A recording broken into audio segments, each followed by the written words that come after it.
The Jake Asman Show will begin shortly. Thanks to all these great Patreon members who help support the show. Get your SuperChats ready. Jake will be here in just a moment. If you love the New York Jets, this is the place to be.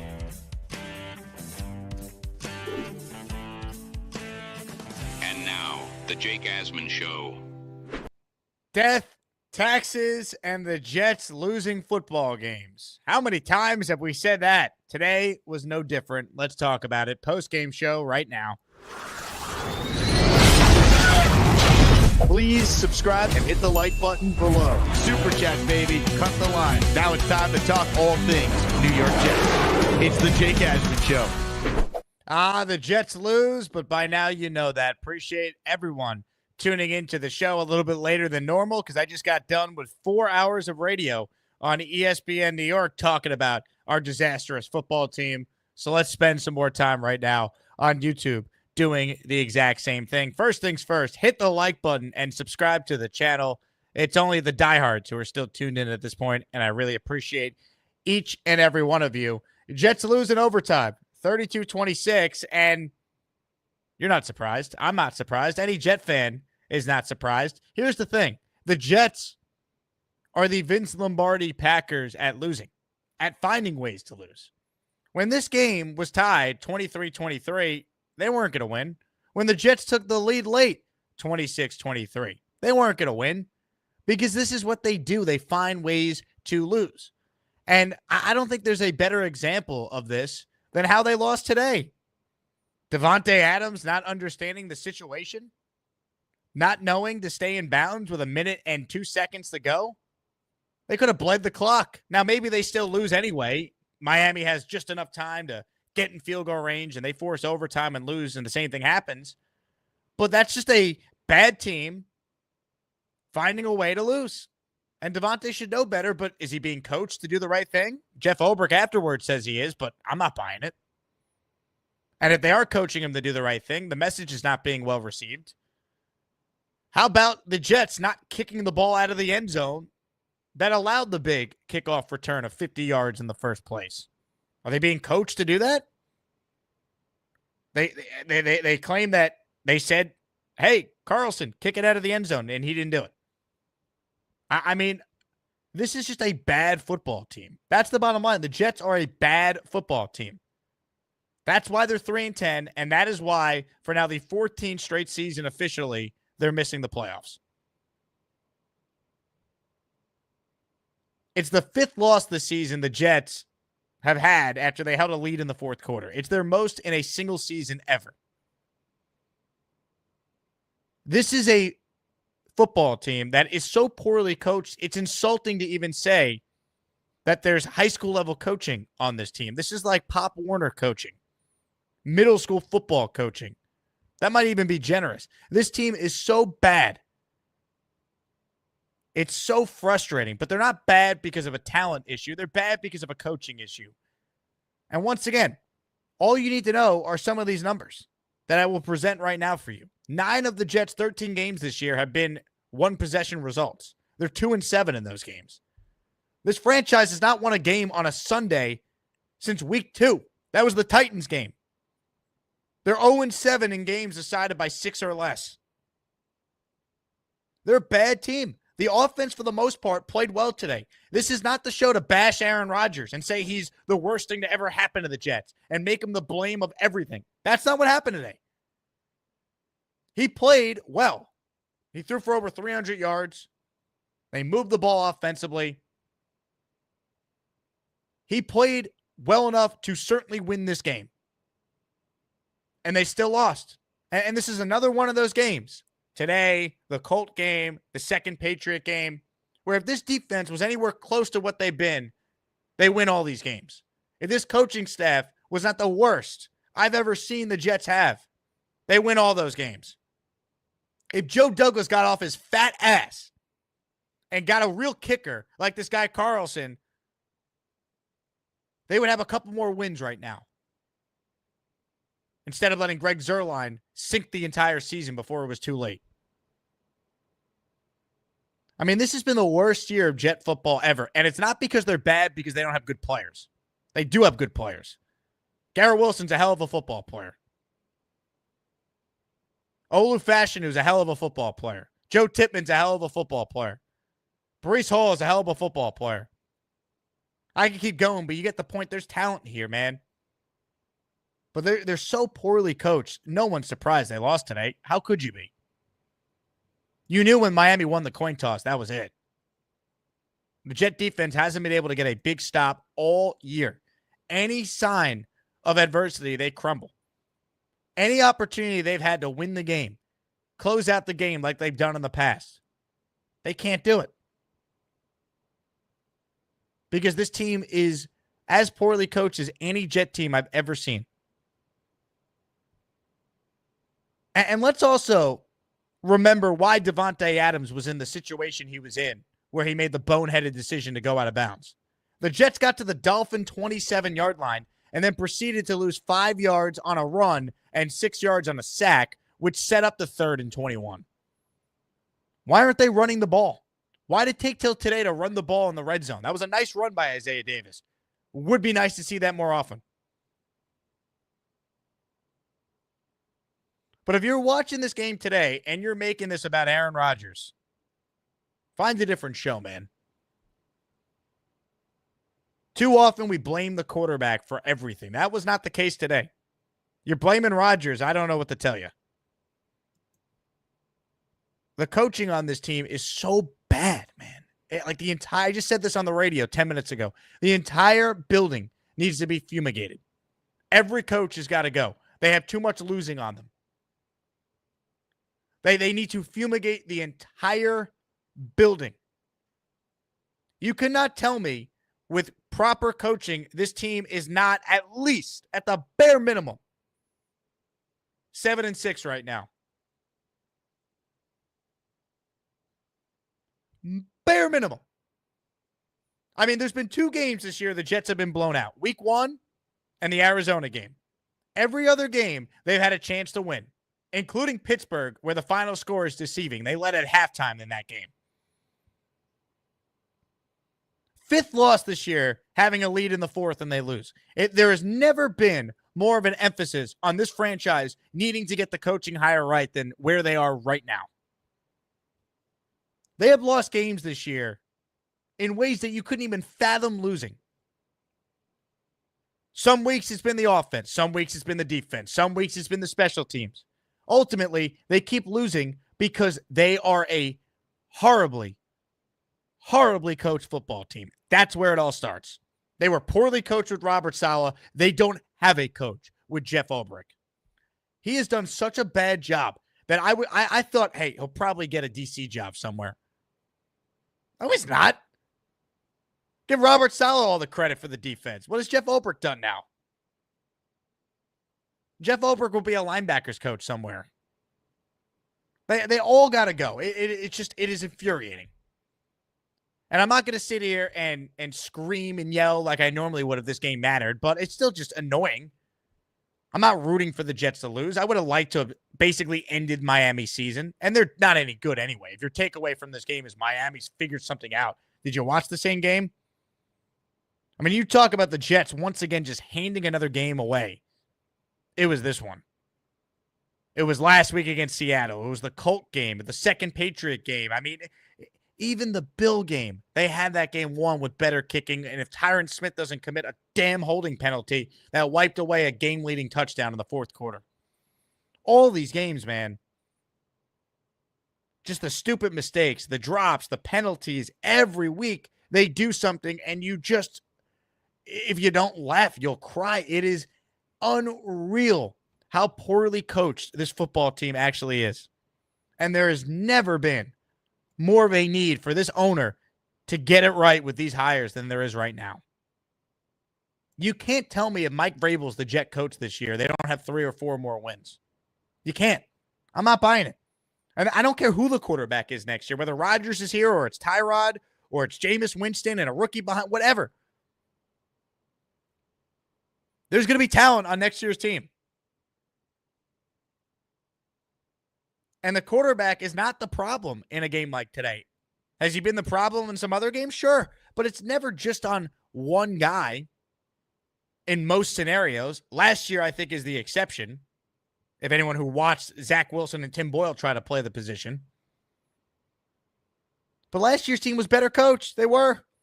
And they were better on defense and better on special teams. And I'll continue to say it. If you put this version of Aaron Rodgers, whatever you think of him, on last year's team, they win 10 or 11 games. Rodgers played well today. It's not enough for me to say you bring him back next year as the quarterback. But at the start, can I see another couple games of this, Aaron? I think it is important that he plays well down the stretch. I'm not going to allow one game to have me change my opinion that I think the Jets need to move on. I don't think it makes sense to keep him here. Not with his dead cap going from $49 million to $62 million if you keep him for an extra year. But if he plays well these final four, you could convince me that it makes sense to bring him back. They don't have a ton of other great options out there. So I'm willing to listen, but I need more games like today. But what needs to change, and what we all know, and it's just so frustrating, we can't just hit the sim button like you can in Madden and just get to the offseason, is get a real coach. And a real coaching staff. Just the loser mentality has just engulfed everyone at One Jets Drive. They just expect to lose. That's the only explanation. You find ways to lose.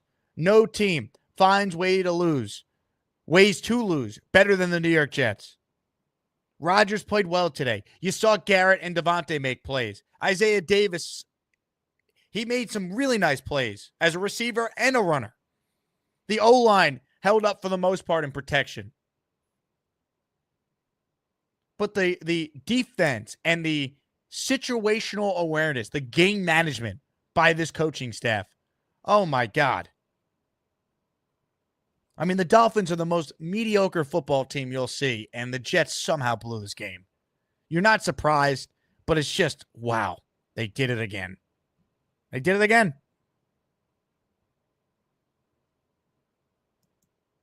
It's unreal how badly coached this football team is.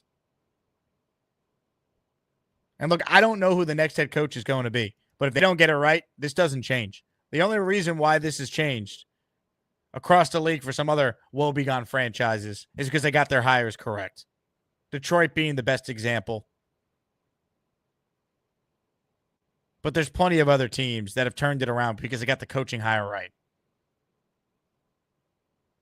I'm not buying this curse stuff. I'm not buying, you have to get the hires right. And, I mean, you cannot get rid of this entire staff fast enough. There's some good positional coaches that are on this team, but they all got to go. They've been a part of the losing. They all got to go. Brant Boyer, you've survived too many regimes, man. You got to go too. 50-yard kickoff return at the end there. Oh, but they didn't have Herb Charles, Jake, please. I mean, it's just a new way to lose every week. Every week, they all got to go. I mean, it is a building that needs to be completely fumigated. And in 4 weeks, that is the expectation of what will happen. If you're watching live right now, God bless you. You're truly a diehard Jet fan. Thank you for supporting the show. Hit the like button. Subscribe to the channel. Join my Patreon if you want bonus shows, Discord access, your name added to the intro that we play. And you'll get a discount code for the merch store that will save you 15% on all items at jakeasman.com. To incentivize channel memberships on the show, for every membership you gift, you get yourself a little raffle ticket for the giveaways we're doing when we hit 100 members. We need about 70 more members for our next giveaway. We gave away a Garrett Wilson jersey as our first one. We got the Quinnen Williams jersey right here. And our next jersey giveaway will be a Braylon Allen jersey. So I'm focusing on players who I believe will be on the Jets next year, if you couldn't tell. So we got a bunch of jerseys to give away. If you get the membership, you get your name added to the Jake Asman bucket, where all the names are in here, and we'll pick some winners. Consolation prizes as well for second and third place. So if you get the membership, you got a chance to win. I appreciate the support from all the Asmaniacs out there supporting the show. Benny, I will add your name. You're getting a membership. You've gifted a membership, and guess what? you're getting a lottery ticket with your name on it for a chance to win. All right, let me get to some super chats here. Then we'll get to your calls. Shout out to Forever Ron. He just gifted a channel membership as well. Boom. Thank you, Forever Ron. Some super chats, then we'll get to your calls here. I mean, what else is there to say? What else is there to say? They just invent new ways to lose. If you didn't see the game today, the Jets lost a game that they should have won, which is something we could say for most of their games this year, which is just maddening. Robert says, I bet the Jets try really hard to lose to the Jags. Look, I think they probably win next week, but you can't be surprised if they lose. Jacksonville did win today, which, shakes up the top of the draft. Mac Jones is terrible, but, I mean, if it's a tight game in the fourth quarter, expect the Jets to lose. Anytime the Jets have played a tight game in the fourth quarter, they lose. Curvin says, the coaching staff's atrocious. What was that first down run to Davis at the 27? You call a gimmick play with the game on the line. It's horrible. The situational awareness is a joke. Jason says, Jake, let's be glad because the Jets helped their own draft stock. When are you people going to stop with the draft stuff? Enough. Have you paid any attention to how bad the rest of the league is? As bad as the Jets are, there's 6 teams in front of them.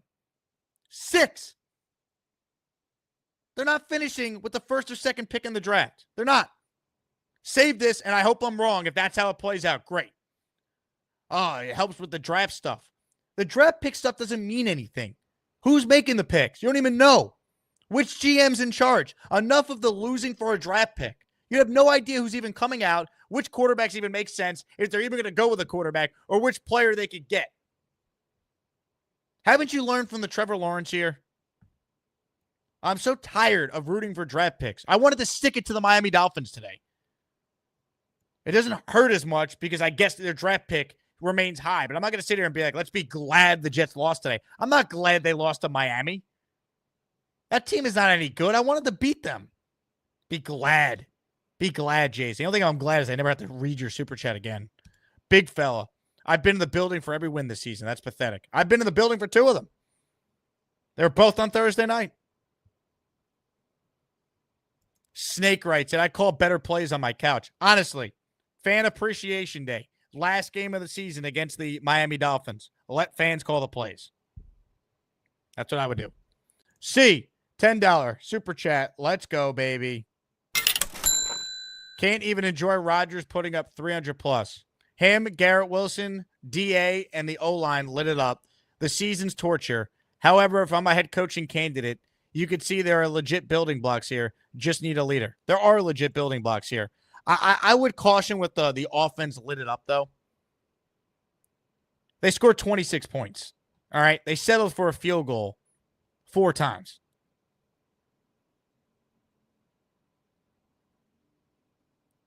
I mean, they didn't light it up. They scored less points in this game than they did against the Colts. Just our bar is so low for offense. It's like, wow, look, they lit it up. Rodgers, 300 yards. It's like, I mean, they played well enough to win. It's the defense and coaching why they lost, but I don't like using the word lit it up. Benny says, win or lose, I'll always tune in. Much love. Benny, I appreciate you, man. Thank you. Thank you to everyone who's watching. You still care if you're watching. You're a real Jet fan, and those are the ones we love on this show.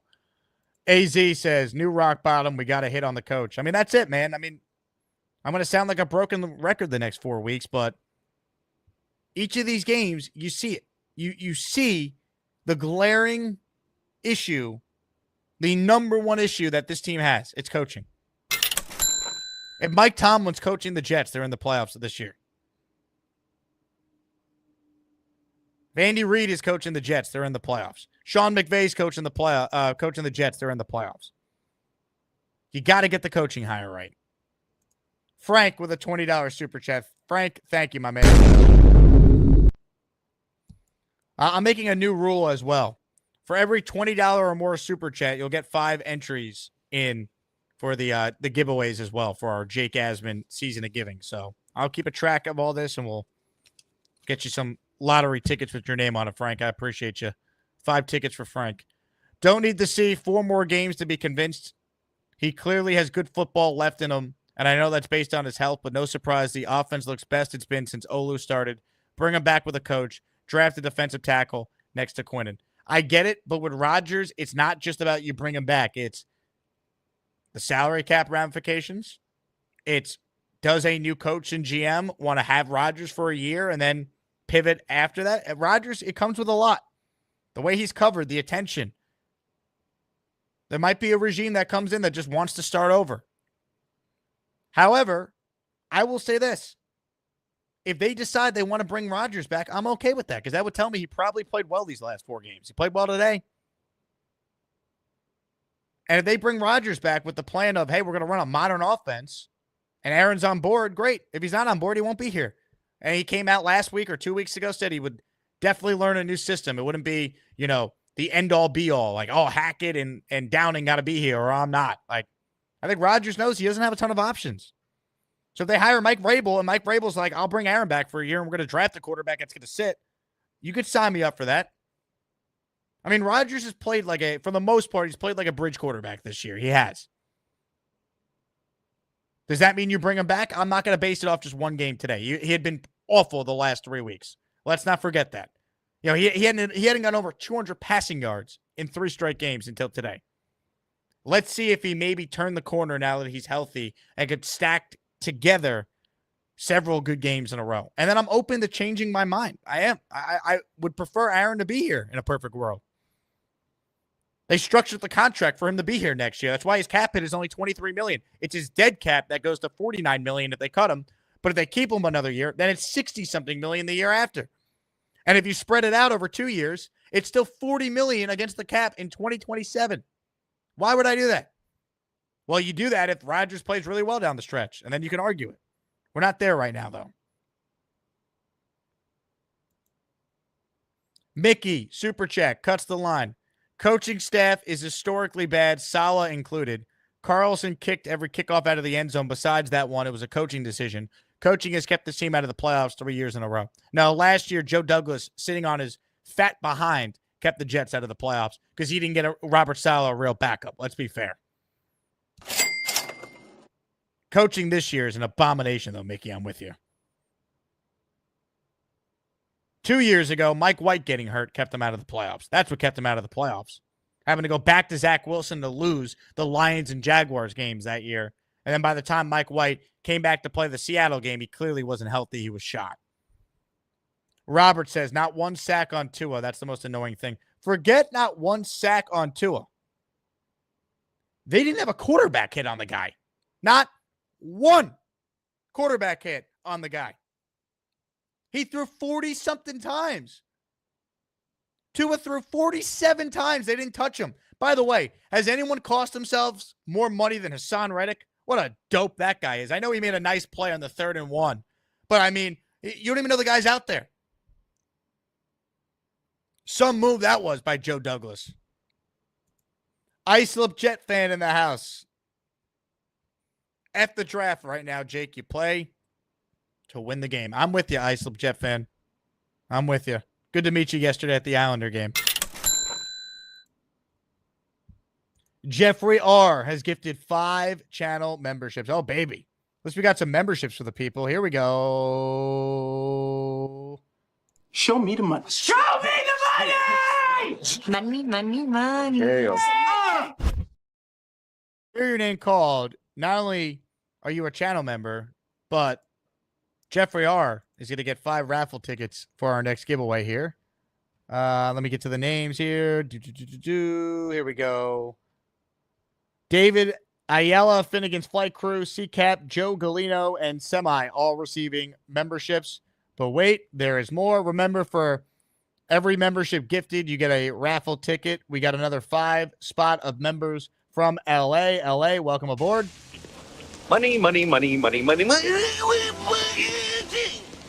M. Thorne, Chris, John Levinson, Anthony Muscarella, and Jonathan all receiving channel memberships. We got 250 likes right now, 900 people watching. Click the thumbs up button, help support the show. I do this for my full-time job, so I could use all the support I could possibly get. You liking and subscribing allows the video to be seen by more Jet fans. Michael, he writes in, I hate the Dolphins more than the tank. I wanted to win this one. If you were not rooting for the Jets to win today, I don't know what to tell you. We fundamentally disagree. Am I that upset that they lost in the grand scheme of things? No. But I don't want to see Miami win, and I want to stick it to them, and basically they could have ended their season. We know the Jets season's been over since they lost that Patriot game and fell to 2-6. Probably was over when they fell to 2-5, but it was definitively over when they lost to New England. I wanted to end Miami's season, and they couldn't do it because this team is so poorly coached. Jason says, dang, Jake. Okay, not everyone thinks like you. Sorry. Jason, I appreciate the super chat, but I'm not going to sit here and celebrate the win because it helps the Jets draft pick status. This is not 2020 when they were in the running for the number 1 pick and a, quote unquote, great quarterback year with Lawrence coming out. Right now, there are 6 teams who are in front of the Jets. I'm not thinking about the draft stuff with 5 weeks to go in the year. If we get to the last game of the year, then yeah, maybe it's a little different with a new regime coming in.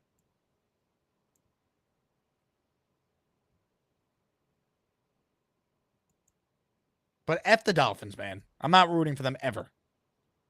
Ever. That's a cardinal sin if you're a Jet fan, in my mind. Tyrone says, looking at the draft and expecting losses is sad. For me, it's evaluation. Time to see who will stay or go. Jets 2025. I'm with you, Tyrone. And thanks for the call tonight on the radio show. Some guys I thought that played well today. In addition to Garrett Wilson, who I mentioned earlier, Isaiah Davis. I thought the left side of the O-line, encouraging. Olu looked like a wall out there. Can't wait to watch some of the film. I thought he looked really, really good. I thought Brandon Echols and Jamie Sherwood were the 2 guys on defense today that stood out. Both are free agents. Both should be brought back. Echols, he plays, man. He's a hungry dog. He's corner 2 next year in my mind. DJ Reed has not been the same since Salah's been fired. It's not just Sauce, by the way. No one wants to talk about that. By the way, you think Sauce Gardner was missed today? Any morons out there still want to trade a 2-time All-Pro? Please. This game shouldn't make me this angry. I don't know why. Maybe I've talked about it too much. I think that's what's happened. I was on ESPN New York from 4 to 8, and now we're doing this. So my mind is shot. But I was very encouraged by Sherwood. I'd bring him back. He's the starting linebacker next year next to Quincy. And I'd bring Echols back too. Altoona Sandwich. Can we bring in Sam Darnold to have Rodgers sit, watch, and learn? How about Sam today, man? Unreal. I can't even believe it. Thank you, I can't even believe it. I can't believe how good Sam's playing. He started to revert back to the Sam Darnold of old a couple games ago, but then today he threw 5 touchdowns, 350 yards. Like, of course. That's a fascinating case study to see what he gets paid. And do the Vikings franchise him just so they keep him? What's Sam Darnold worth on the open market? Daniel Jones got $40 million a year off a season that's nowhere near as good as what Sam's doing right now. C says losing JJ was major, not talked enough about. It was. Kyle Clifton, super chat. All I want is a W versus the Finns. Too much to ask, apparently. Jeffrey R has gifted 5 channel memberships. I can't believe it, John Heyman. I can't even believe it. Thank you, I can't John. even believe it. 5 members right now will be named courtesy of Jeffrey R., Zach Holmes, Mr. Downtown, Vero Beach, NY Jets, Jay Savage, and John. That's now 17 members added during the show. For every membership gifted or every $20 super chat, you get a raffle ticket. If it's a $20 super chat, you get 5. That's because the price of gifting 5 memberships is $20. We got giveaways, baby. We hit 100 members. We give away a Quinnen jersey. And then we have a Braylon Allen jersey. I got a bunch of other jerseys, and we'll do some other signed memorabilia as well all month long. It's the Asmaniacs season of giving, baby.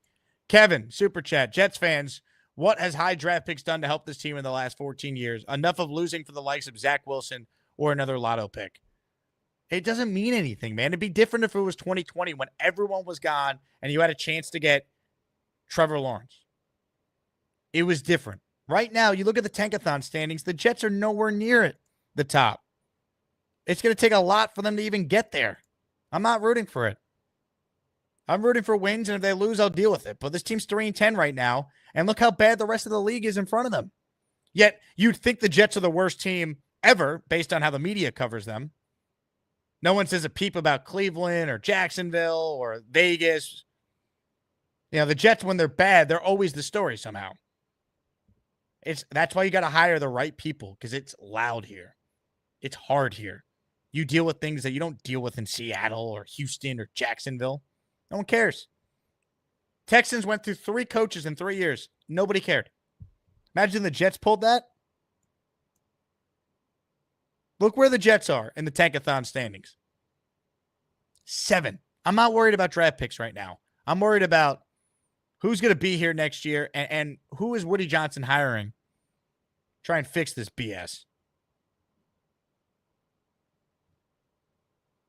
25 writes in, rooted for Ruckert since he's from Long Island, but he's butt.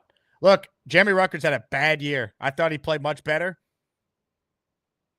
He has not been good. Let's call it for what it is. We love the Long Island backstory. We love the fact that his dad is awesome and interacts with fans. Jeremy Ruckert has stunk. He makes no plays. He never helps out a quarterback. He has drops. If the ball is not perfectly thrown, he never catches it. Today it was perfectly thrown and he dropped it. He's been bad.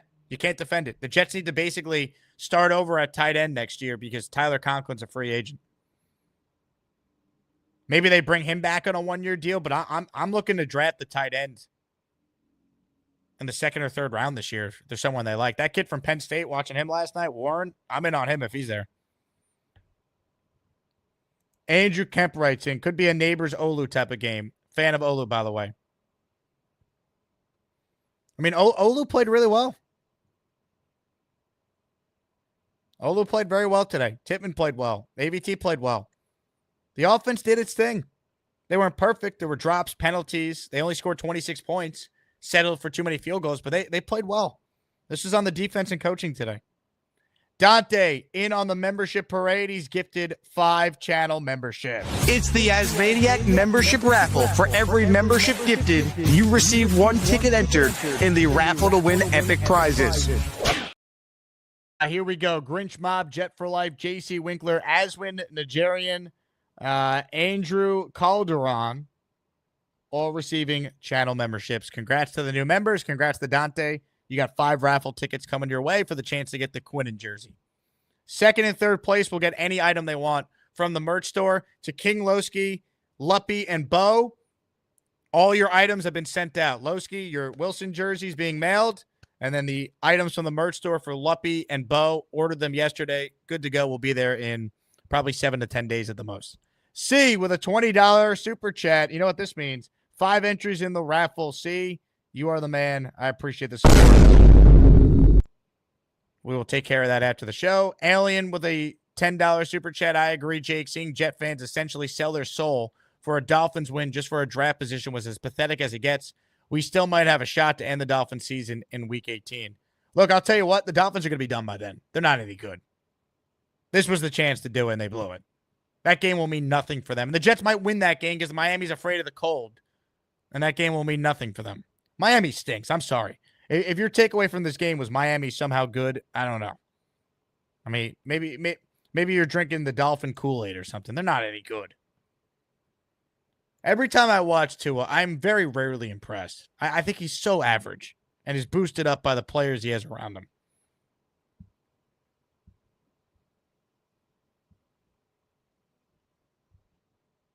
Just brutal. If you're watching live right now, God bless you. Hit the like button. And please subscribe to the channel. Your call's coming up. Let's talk about our awesome post-game sponsors. Custom Bourbon Tours starts us off. Jet fans, you guys need a vacation, I know. Visit the Kentucky Bourbon region, baby. Come on down to the Kentucky Bourbon Trail and check out and experience everything that Custom Bourbon Tours has to offer. Go to their website right now. You guys have heard me talk about it, custombourbontours.com. And there they can help you arrange your tours of the Kentucky Bourbon Trail. Check it out. They will do the whole thing for you in 5 minutes or less. You'll pick the transportation you want to travel in, the different distilleries you want to see. They make it as easy as possible for you to plan your vacation down in Kentucky. And if you're a bourbon drinker, this is the spot for you. You guys have heard me talk about them all season long. Liam, who's the founder of the company, he's an Asmaniac. He's a Jet fan. So if you're a bourbon drinker like I am and you're looking for something to experience, why not experience a day on the Kentucky Bourbon Trail and get it set up for you at custombourbontours.com. Also, let's talk about anyone out there who's trying to sell their home as we enter the new year. Joe DeVizio and his team can help you do it. Joe DeVizio Realty, sellwithjoe.com, or visit the website 959 call Joe, or that doesn't make sense. The Jets have broken me. I can't even talk about Joe anymore. 959 call Joe, number to call to reach him, or the website as you see on the screen and in the description box, sellwithjoe.com. Anything you're dealing with for your home, Joe and his team can handle. Selling your home, they do that. Behind on payments, they can help you. Your house needs repairs, they do that. Dealing with squatters, a bad tenant, they do that. Anything you need, they do it. And Joe and his team will get you top dollar in the process. Call Joe to discuss your situation with him. Check out the website in the description box or give his office a call at 959. Call Joe. I want to thank Joe DeVizio Realty, and I want to thank Custom Bourbon Tours for being our post-game sponsors all season long here on the channel. All right, let's get to your calls coming up. Load them up on the Gusbuster hotline. Let me get to this one from Jeffrey. $20 super chat, 5 entries for Jeffrey in the raffle. Olu going to be a stud. I agree. I think if you want a silver lining, the Jets have their left tackle of the future. So if you're selling a coach on why to take this job, you have a left tackle, a number 1 wide receiver, a number 1 running back, a number 1 center, a really good left guard, a really good right guard, and on defense, you have a lot of talent that's still here. And if you're the right coach, you could take this talent and you're competing for a playoff spot next year, regardless who the quarterback is. That's the selling point. See if they actually can get someone to bite. Dante, super chat. It's time to look at the quarterbacks in the draft. I was watching some highlights. I would take Aller in the 2nd round. I don't even know if he's coming out. If the kid from Penn State comes out, he's 6'5" with a rocket arm. He's only 20 years old. I'd be interested. They got to address quarterback. I don't know if it's in the 1st round, if it's late round 1 they trade in to get the 5th-year option on a guy. But I will say this a lot, and I think it's going to take a lot for me to change my mind on this. If they go quarterback at any point, that guy should not play week 1.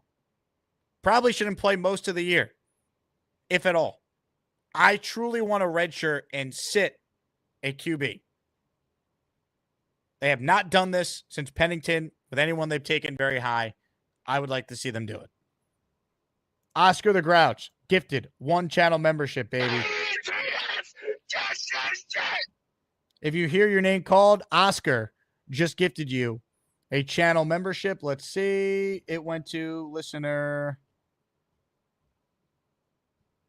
Tom Ruck. Tom, congrats. All right. Let me get to some calls here. Once again, if you're tuning in late, every $20 super chat is 5 raffle tickets. Every membership gifted is 1 raffle ticket per membership gifted. First up on the hotline is Rob the Jet fan. Hello, Rob. Hey, Jake. Just calling. I tell you, I'm upset that we lost the game because I don't want to lose any games, to be honest with you. You know, I know a lot of these people, tankathon and all this crap, and I'm kind of like a little infuriated by that because you know what, Jake? I'm not going to sit here and hope they lose to the Miami Dolphins, who have beaten us like 8 times in a row in Miami. You know, I'm tired of the bullshit. I don't want to lose. I'm not anxious about losing the rest of our games and getting one of these quarterbacks. I don't think any of them are any good, to be honest with you. I mean, there might be 2 quarterbacks who have maybe a shot. Last year, there was 4 or 5 of them that I would have been interested in if we didn't have Aaron Rodgers. But, like, I have to tell you, you know, everyone's sitting there, Allen wanting to tank and, you know, Aaron, just go away, you know, take him with you and stuff. But you know what? Aaron played a hell of a game today. And anyone who didn't see that needs to get their eyes examined. I know the other games weren't so good, but today, let me tell you one thing, Jake, and you have to say the truth. are any of these guys capable, if he keeps playing like this, or at least close to it, because it's kind of hard to throw for over 300 yards, 1 touchdown, no picks. Even if he comes even if he comes close to this, 270, 280, 2 touchdowns, maybe once in a while a pick, you have to start thinking that possibly we should keep him as our bridge quarterback. Because I'll say it again. Look at Jameis Winston today. Did you see what he did today? Did you see his numbers today? They sucked. He sucked today. I mean, but Rodgers, the previous 3 weeks, had bad numbers too. Like, I'm not basing this just on one. I know, game. Jake, but he doesn't throw 3 interceptions and 2 picks going the other way. It's very rare that he does. But Jameis Winston is not going to affect my salary cap in 2027. I know, Jake, but you know what, Jake? A lot of times we say that the salary cap is fugazi. We can spread it. Within reason, but carrying $40 million of dead cap in 2027. But it's like you said, it's not a lot of money, Jake, if it's just the hit of a quarterback, because all the other players on the team, Brees' salary is not there yet. Garrett's salary is not there yet. Right. JJ's salary so that's how you could afford to carry some of this dead cap. But in 2027, these guys you're paying it will be there. It doesn't make sense, Rob. If he plays great again over the final 4 weeks. Do you think we have a better shot? You spoke to Buffalo fan today, right? And he said, well, you know what? Our team is good enough. Next year, we still have surrounding talent to possibly win for a wild card 8 or 9 games. If Rodgers keeps playing the way he's playing, or at least close to what he played today, then, and we got lucky and we got Vrabel. You don't think that we have a shot to win 9 or 10 games with Aaron Rodgers next year and possibly a playoff and make a little noise? As opposed to let's get Jameis Winston or let's get Justin Fields and win 8 games and build for the future. I know. I think it's bad roster management. And also, Aaron Rodgers will be 42 next year. I know. Going to get better. Well, you know what? He had a torn Achilles. You know what, Jake? How is Kirk Cousins doing? He's 36 years old. I get it, Rob, but he's 42. He's 40. He would be 42 next year. So what's the answer? What's out there right now doesn't interest me. It's shit. I don't want to take a season off and take one of these other shitheads next year because I'm not going to be interested in that. There's no obvious answer, but you're acting like Rodgers is the answer. He's not the answer. I'm saying he's not. He keeps doing what he does. Okay, then we'll talk about it then. We have to revisit it. Yeah, that's what I've been saying. But I expect him to play better than he did last week. He sucked last week. We don't just forget about that. He did. No, I didn't forget. But you know what? The way he played today, none of these guys could have even sniffed playing that way. Jameis Winston on his best day does not play that way.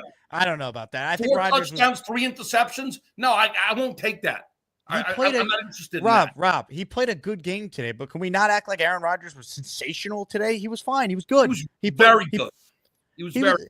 I mean, they stalled out in the red zone how many times today? I mean, they scored less points today than they scored against the Indianapolis Colts. Jake, let me ask you a question. Before this game started today, everyone was predicting the hamburger, and I'm not picking on the hamburger, 47-23. Oh, this game's going to be a blowout. Everyone under the stars said that today. Did that happen? Fans, Rob. Jet fans are emotional. We're irrational. He gave us the opportunity to win today is what I'm saying. We went into Miami. That would not have happened with these lesser quarterbacks is what I'm saying. I don't know if you could say that, though. I don't know if you could definitively say Winston or Tyrod wouldn't be able to in a one-game sample, put forth a performance like what Rodgers did today. I would have more confidence in a guy like Tyrod because you know what? Tyrod is not prone to 1 million interceptions. I don't want people like Jameis Winston. I'm sorry. I don't. Okay. So it doesn't need to be Jameis Winston. It could be someone else. But my point is, based on how Rodgers played today, does not mean you judge next year on this one game. We can't forget about the previous 3 games. It's just a sample. No, I don't forget. I'm not saying that I forget. I'm not forgetting, Jake. But I like what I saw today. That's all I'm saying. Then I tell you what, if he plays really well over these next 4 weeks, Rob, then I think it's a different conversation. I want the next GM and coach to decide on that, though. I don't want Woody deciding on that. Rob is going like this on hold. One more point. All right, Rob, what do you got? Just one more. Jake, just a couple of quick shout-outs here. It'll be quick, I promise. God, you're giving me shout-outs. It's going to be quick, I promise. You already mentioned it, but Sherwood, I was so impressed with this guy. This guy's got to be re-signed. Eccles has got to be re-signed. Reddick can go take a flipping jump off of a bridge. That guy's the most overrated piece of crap. And what else was I going to say?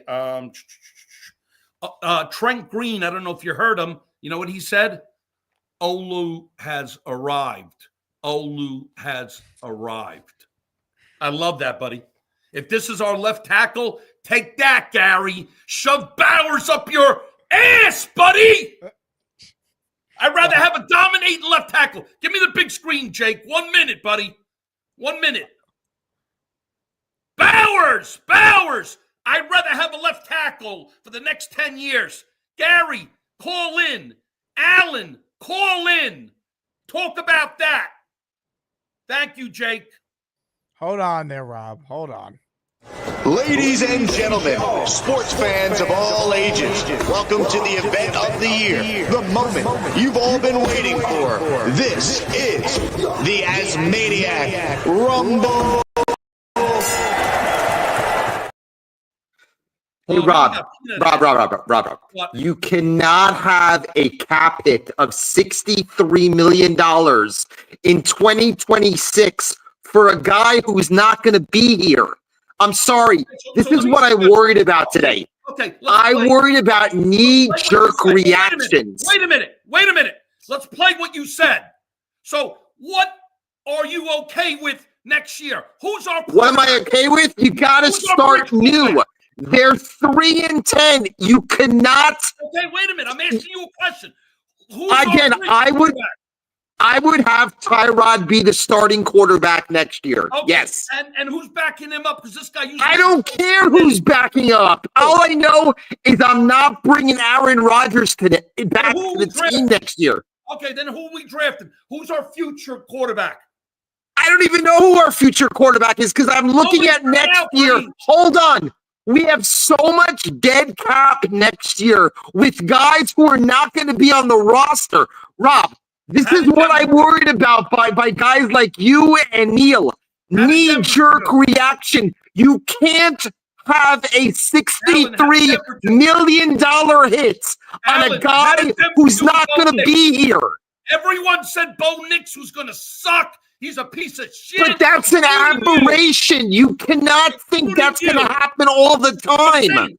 You can't. But you're talking about bringing Aaron Rodgers back.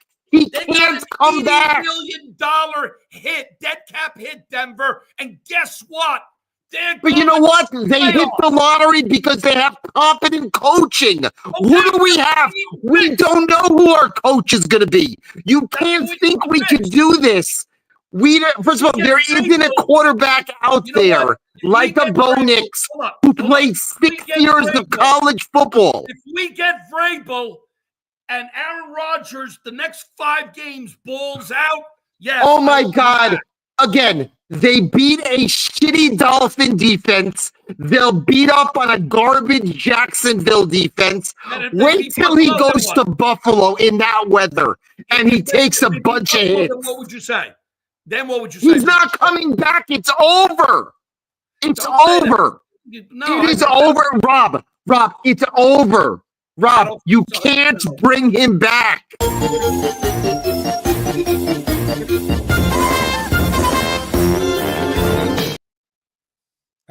Fireworks to get us going here. Rob wanted Allen. Well, he got Allen.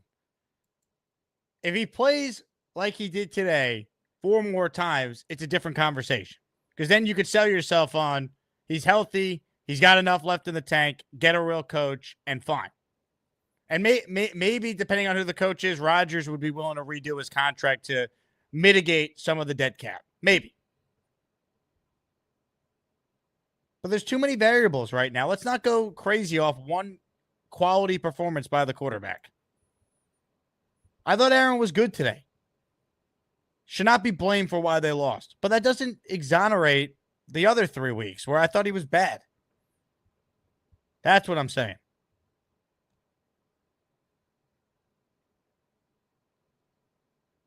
Adrian says GM hire going to be the most important hire.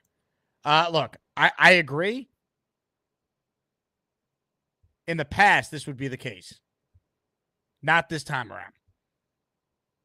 Like when the Jets were dealing with the end of the Gase situation with that roster, yeah, bringing in Douglas was the most important thing because they were bereft of talent. Right now, I think it's coaching. There's talent on this team, young talent on this team. The most important hire is the head coach. More important than the GM. They're both important, but I think the head coach is way more important for this team. There's a culture of losing in that building. These young players, all they've known is losing. You got to bring in someone that could change that. Jeffrey, $20 super chat. That means 5 more entries in the raffle for every $20 or more super chat. You get the equivalent of that amount of entries. So $20 is 5 entries.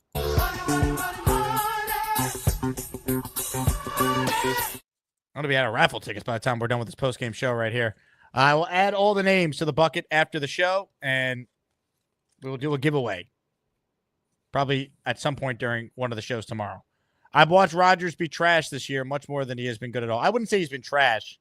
There's been games he has not played well. I mean, he's given them the chance to win in how many games this year? Let's go through it.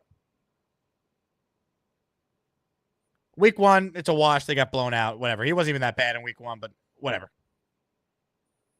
The games they lost. He was not good against Denver, but Zerline missed a kick. He got him in field goal range. No one was good that day. So I won't even count that one. But that's a game we could say if they had Greg Zerline, they win.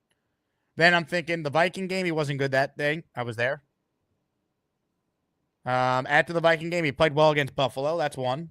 That was not on him.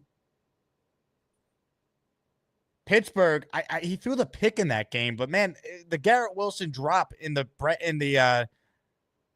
bread basket turned that game, and the defense collapsed. I don't really put that on Rodgers, but I won't count that. So I'm at 2 right now, right? Or was I at 1? We were at Buffalo. We're going through games definitively where you cannot blame Rodgers for the loss. So I would say Buffalo. I don't want any debate. Like, you can't argue it.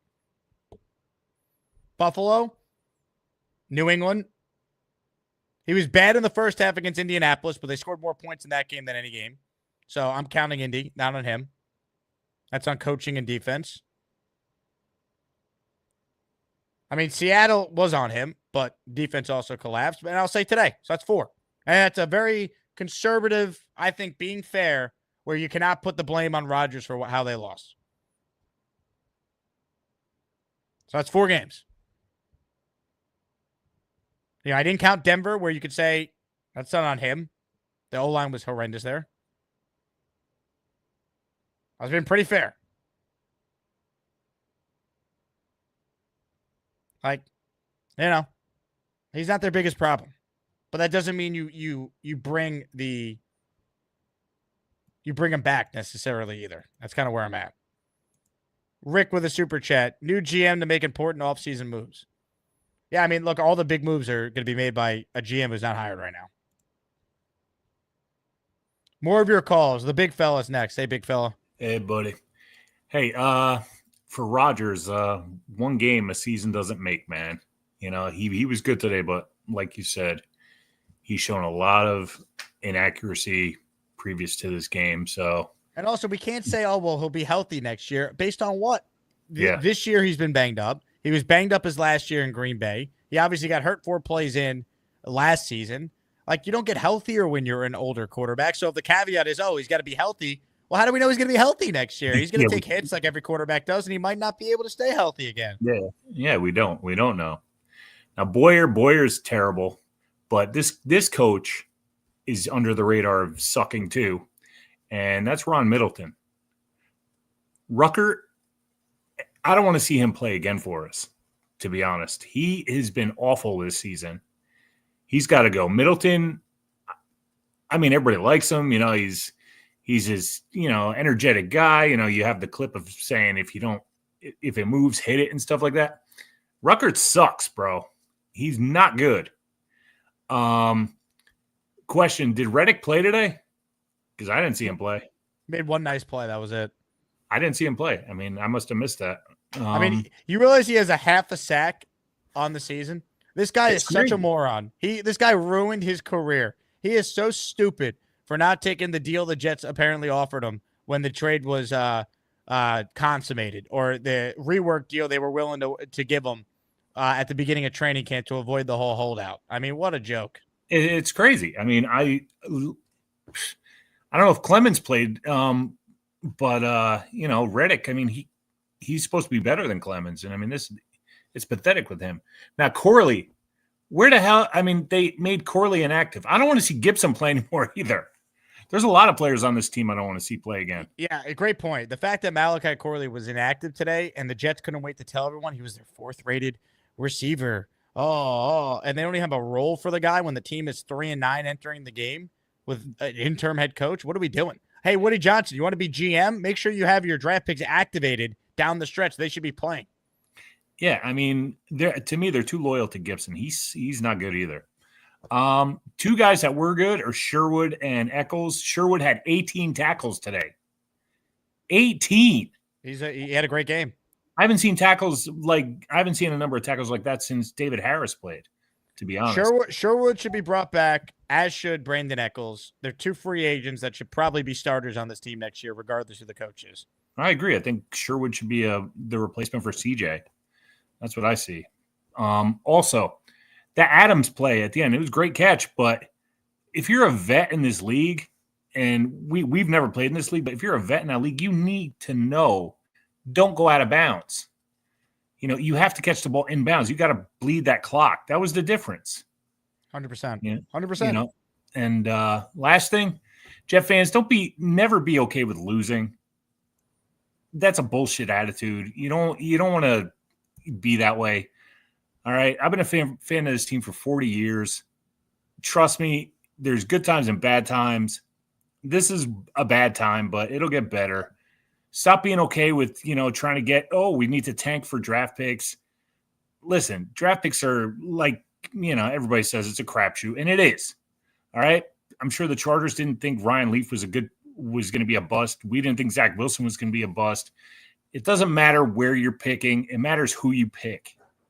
So cut the shit with the I want to tank and stuff like that, because you don't know either. You root for the team that you're a fan of. If not, go root for somebody else. Well, it's funny. Use last year as an example. Remember the Jets' win over New England was going to cost them their left tackle? They ended up getting Olu at 11. They could have had him at 10, but they traded back because he was there and they got an extra pick out of it. You never know, man. At the end of the day, you got to get the right people in charge who could make the right decisions. That's it. That's all that really matters here. And in this case, I don't want to lose to a division opponent that you haven't beaten in their building since Rex Ryan was the coach. That's pathetic. I wanted to win today. You never, ever root for losing to an AFC East team. Never. Give up your Jets card if you're going to do that, because that's bullshit. That's all I got to say, man. I'm with you. A good point about Corley. I hadn't mentioned it yet on the YouTube show. I talked about it on the radio earlier. What are we doing? How is he not activated?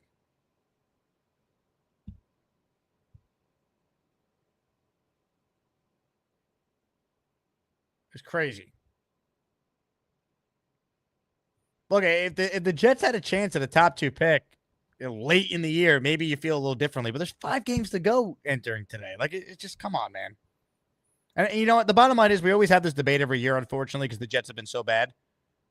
But how we root has no impact on things. The players aren't trying to lose. The coaches aren't trying to lose. It would maybe explain things that they were, but they're not.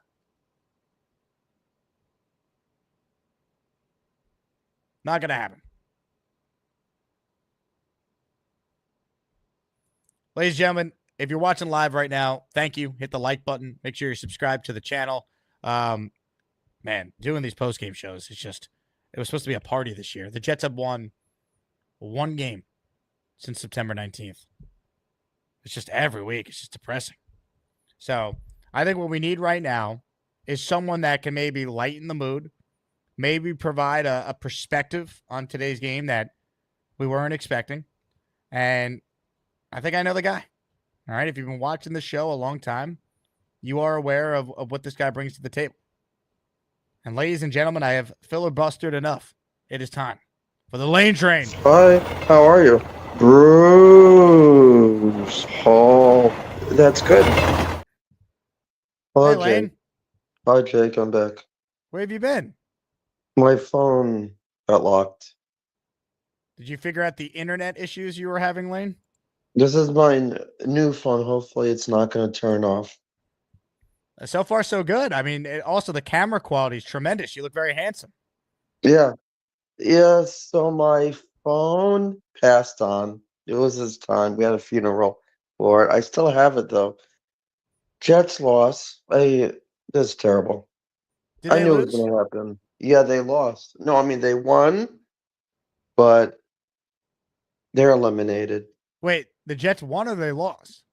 They won, but the season's over. I thought they lost. I thought they lost Yeah, today. they lost big time, rather. I didn't even see it, but they lost. So they lost the game. Yeah. Gotcha. Yeah, they Gotcha. lost. Yeah, so now, like, going into the way they played, how do you feel about Aaron Rodgers? Yeah. I thought he played well today. He wasn't the reason why they lost. Yeah. You sound muffled. I don't I think sound it's me. muffled. Yeah, I think it's your device, I think. My computer? It's the same computer I'm always using. Yeah, yeah, I just been through a lot. That's why I have had to take some personal time off also. But yeah, parents and You've stuff, been missed around here, Lane. Yeah, I know. You know, what can I say? It's just that I had to help out my parents for a while.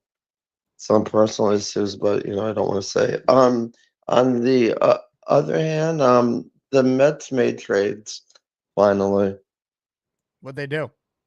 They traded Luis Severino to the A's. Well, they didn't trade him. He just signed there. He was a free agent. Yeah, I mean, so anyway, do you see the Mets picking up Severino or him staying? No, I mean Juan Soto staying with the Yankees, or do you see him going somewhere else? I think we might find out tonight or tomorrow. Yeah, I mean the winter meetings are starting up now, but staying with the way the Jets played, I think that you have to draft somebody going into next year. That's what I think. Can you find the next top prospect the Jets should consider taking, like you did with Knoble? I didn't even know who was out there that they could pick up. I mean, maybe like McCarthy or something. The three other picks I could think of would be who was there that they could pick up? McCarthy, maybe next year. Yeah, I mean, don't forget though, I mean, that, the Giants have Drew Luck. I don't even know if they won or not. They lost. Yeah. I mean, yeah, they didn't do well. Yeah. Yeah. And What did you oh, have for so dinner tonight, Lane? I didn't have any dinner yet. I have to think what I'm gonna have to dinner and stuff. But yeah, I like the shirt. I like the shirt you're wearing, right, Lane. Show off the shirt. yeah. Yeah, there it is. So how's Bobby So? Did he start yet, or is he still working on it? Who? The Bobby Midnight So. Oh, the Bobby Show. It's doing great. It's a world-renowned show. Yeah, I gotta go on it someday. No, I mean someday. I have to go on it soon. Okay, Yeah. so thank you for taking my call. Lane, Good I'm glad night. you got a new phone. All right, you got a new internet and a new lease on life. Yeah, thank you. All right, bye, Good Lane. night. Hi. Sorry, everybody. See you next call when we talk about sports again. Now that's what it's all about, folks. The Lane train with a new phone. That's what we needed for the month of December. The Asmaniacs needed a boost. And oh boy, did they get it. More of your calls right now. Speaking of a boost, he might be asleep, actually. I don't know about this one. Neil, you awake? Hello, Neil. The Lane. Oh, I wish, let me tell you. Where's your jet gear? Kudos. Let me tell you, kudos to my Goomba, Rob. Okay, enough with the Allen. Enough. Enough. What am I gonna do here? Why do I gotta see that son of a bitch's face every day? Please get a job. Please. I want Mrs. Allen to come on, and I want her to put a new chore list together for Allen so he has something to do besides listen to every goddamn podcast there is, exfoliating on his bullshit about draft picks and capologists and every other goddamn thing. And enough. Go watch the Atlanta Hawks, for Christ's sakes. Is there something we're going to beat him at? Is the Hawks going to play the Knicks or something? Or they did already? Yeah, no, they play on Wednesday, so the Knicks will handle business. I want the show exclusively on Wednesday to be the Knicks beating the Atlanta Hawks and what the Hawks are going to do to improve their team and how they should tank the next 3 years if they're going to get, what their salary cap looks like. Enough with don't talk about the Jets anymore, Alan. Enough. You're not a Jet fan. Get off the goddamn show. Go do something else with your time. I love you, but please do something else without your time. Now, what we're missing here, and what we're not talking about enough, is that defense sucks. Defense sucks. Oh, my God. Just a couple of notes. We have given up over 20 points. 10 of the 13 games we have played. Over 20. Jake. Last year, we only gave up 20 or more than 20 points 8 times out of 17. The year before, we only gave up over 20 6 times. Does that tell you something or not? That's disgusting. Would you agree? Well, here's a stat I saw on the Jets' record when they score 20-plus points. Last year, when they scored 20 points or more, they were 5-2. This year under Saleh, they were 2-0. Under Saleh, they were 17-7 when they scored 20 or more points. Since Saleh's been fired, the Jets, when they've scored 20 points or more, are 1-5. This defense has completely fallen apart since Woody Johnson fired the head coach 5 games in. There's no other way to put it. This is the worst. This Jet defense looks as bad as it did in 21 with Gase. It is pathetic. They can't cover. They don't tackle. They're small. The whole defense weighs less than 240 pounds. Reddick looks like he could play wide receiver. The guy looks like he's 200 pounds. He gets destroyed off of the line. And I'm going to tell you something, and I said this. Eccles is our best secondary player, period. There's no better secondary player than Eccles. Nobody has had an interception. We have not turned the ball over. I can't even remember the last time we had a turnover. When's the last time we had a freaking turnover? When? I mean, they've had 2 interceptions all year, and it's by a guy who doesn't start. You get 2 interceptions. I mean, there's games where other teams get 3 or 4 or 5 interceptions. I mean, we got guys running wide open on Miami, wide open. It looks like we're playing prevent defense in the biggest parts of the game. We're just letting guys go open like we're preventing big plays. And then I'm going to tell you something. Then, all right, I'm not a defensive coordinator, Jake, but when we pressured Tua and sent the house, what did he do? He threw the ball quick, and then we had a guy come from the back end and make the tackle, and then we minimized the gains. Soon as we put that 4-man pressure on, which created no pressures whatsoever the entire game, Tua just picked us apart because you can't cover Waddle. You cannot cover Hill.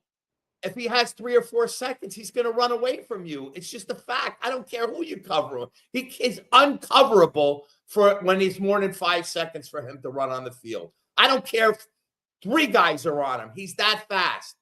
Okay? So let's just start with the fact that the defense is complete garbage. Yes. Well, here's the thing, though. I think with the right coach, the defense is back to being a very good defense next year. They hire Mike Vrabel tomorrow, the defense is better. It's the scheme. First of all, the roster defensively is a huge drop off to where it's been the last 2 years. Without JFM, without Jermaine Johnson, without Al Woods, without Huff, the other CJ Mosley getting hurt. Yeah, I mean the talent is not as good there. Let me tell you another thing. CJ Mosley, okay, is a linebacker that when he hits the player stops running. Okay, I love Sherwood. He's playing great. Quincy's playing great. But when these guys wrap somebody, they get an extra 2 or 3 yards because he's not running guys over. I watch linebacker play on other teams, Jake, and a linebacker hits a guy and he goes backwards and he gets, sometimes he gets a turnover. Sometimes they punch the ball out. Fred Warner, every time he tackles somebody, you know what he does? He goes like this. And he goes for the ball every single tackle.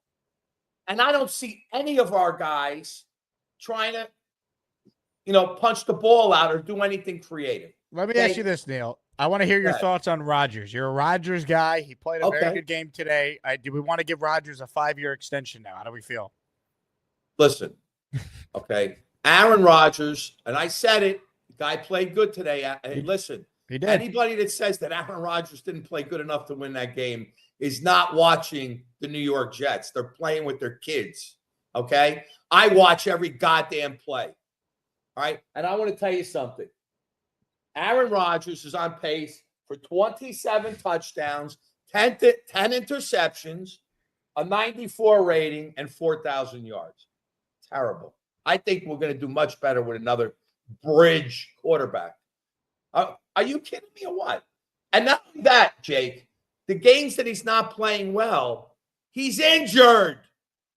The guy's coming. Wait, let me just say this. Was he injured last week? What? Wait a minute, Jake.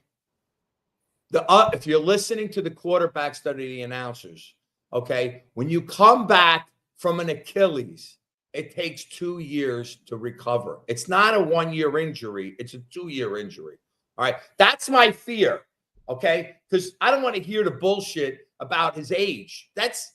Look, Russell Wilson's playing great. He's 36 years old. He's taking 10,000 more hits than Aaron Rodgers. But there's a difference, Neil. There's a difference. There's a difference in 36 and Rodgers at 41 next year. No, it depends on the player. No, I disagree. Rodgers moves around when he's healthy just as good. What do you think it is? Does he look like Joe Flacco? Wait. Does he look like a 40-year-old Joe Flacco back there who took the Browns? Neil, obviously he's better. He's better than Flacco, and he's more mobile. Is my point. When you're 41, if you're not moving, like Peyton Manning couldn't move, and his ball wobbled out of his hands, and he had a neck injury. All right, or else Tom Brady, even at 44, when a rush came at him, he fell into a fetal position or threw the ball to the sidelines because he didn't want to take it.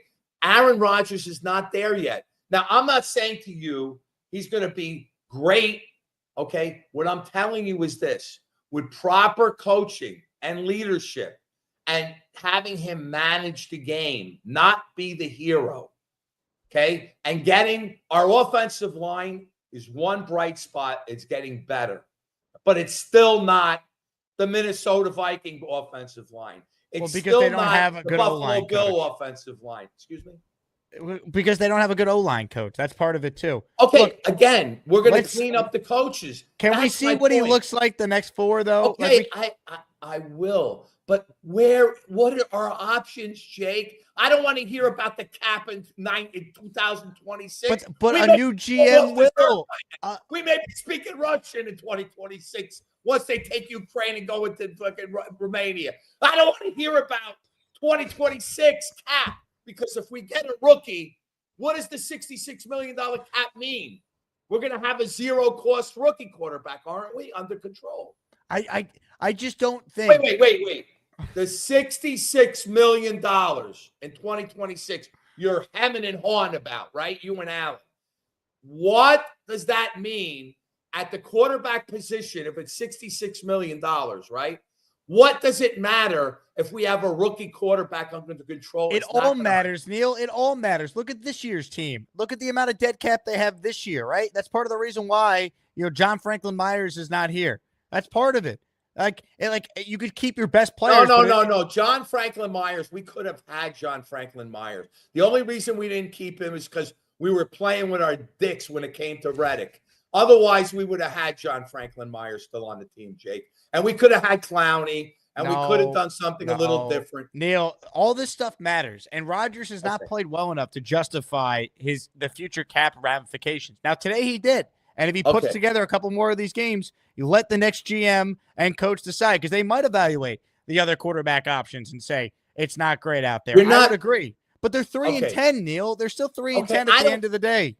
Jake, we just went through the whole thing with Rodgers. 4 games were not his fault that he lost, and 3 wins equals 7. We're 7-6.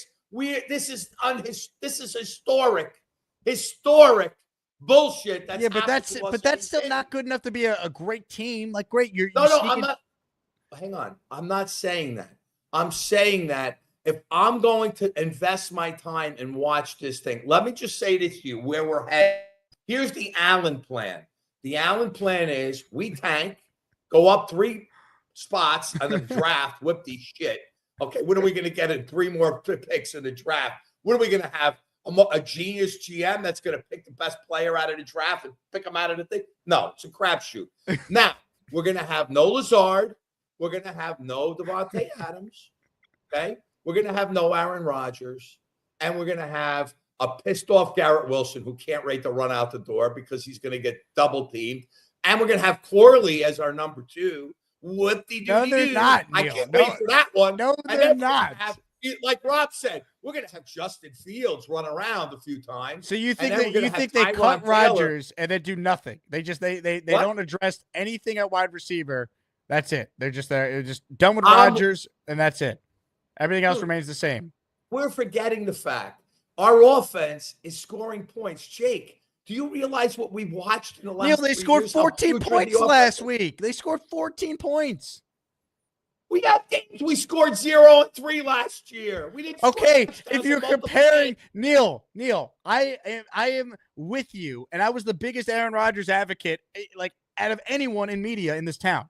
But if you're comparing last year's offense to this year's, that's not what you should be comparing it to. You know what the Jet offense entered today, Neil? You know what they were statistically before the games today?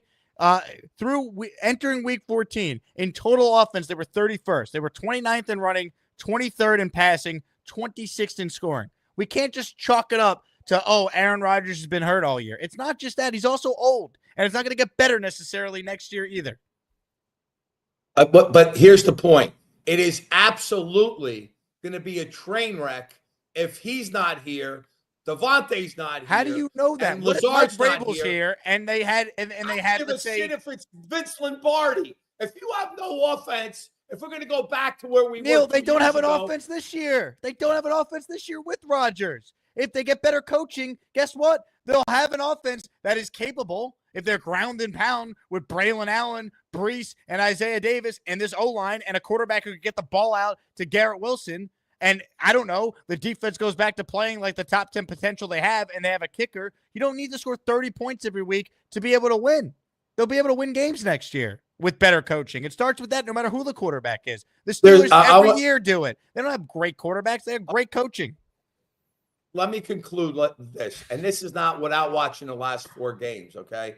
The reality is everybody is saying there is not going to be a coach, trust me when I tell you, that's going to come into this team if we play, assuming we don't get blown out the next 4 games, play like shit, and Aaron Rodgers looks like he did not as good as he looked this week, and he starts to regress. That's a different conversation.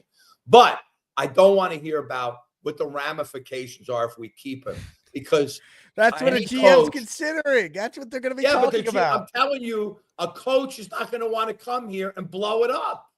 They're not. They're not going to blow it up, but a coach. I don't want Aaron Rodgers. Let me go get this quarterback, and I'll win with that. What coach is going to say that? Tell me. Every coach is saying, Belichick's saying Rodgers still has it. A lot of guys are saying Rodgers still has it. So just because we say he doesn't have it, we're supposed to believe a bunch of morons that come on a chat. We're no more than the quarterbacks that are in the league. We know more than Bill Belichick. The guy says he's still got it. So what? I'm not rushing to judgment. Okay, I said 4 more games. Let's see where we are. And I'm telling you, if he plays and ends the season with 27 TDs, which will be number 2 and touchdowns first to last since 2014. Okay, since Fitzpatrick.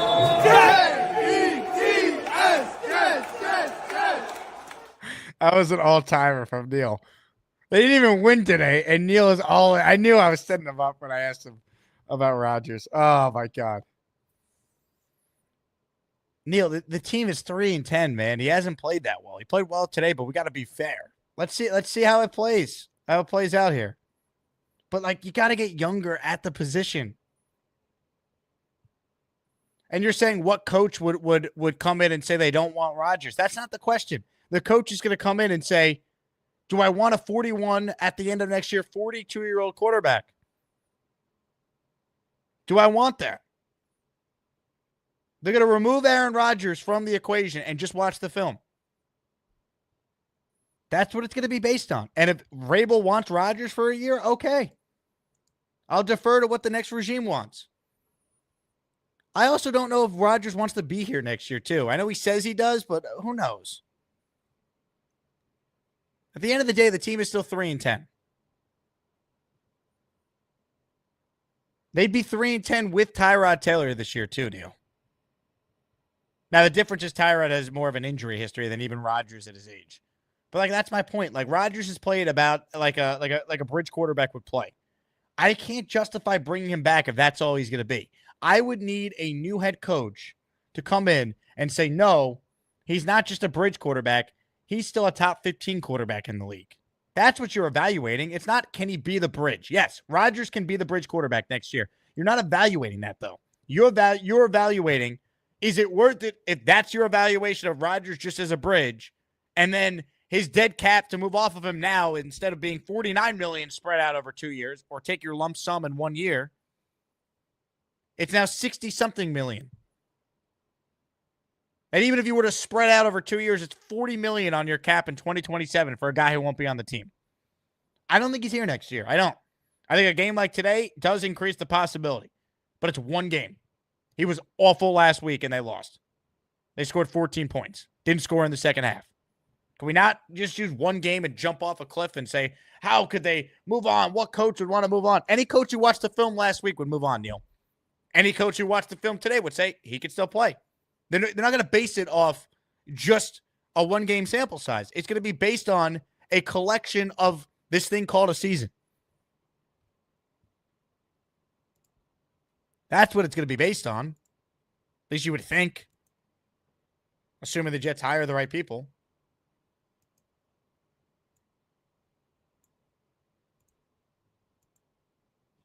Ladies and gentlemen, Frank writes in, thoughts on us bringing in Steve Belichick as a head coach. Frank, I appreciate the time. Your day is done. Now look what you've done. No more protection from the Asmaniacs. Had to pull you out of the chat and cast you down with the Sodomites. Some time in here will feel like you've been run over by the lane train. You understand me? You catch my drift? Give him another 24 hours to think about it.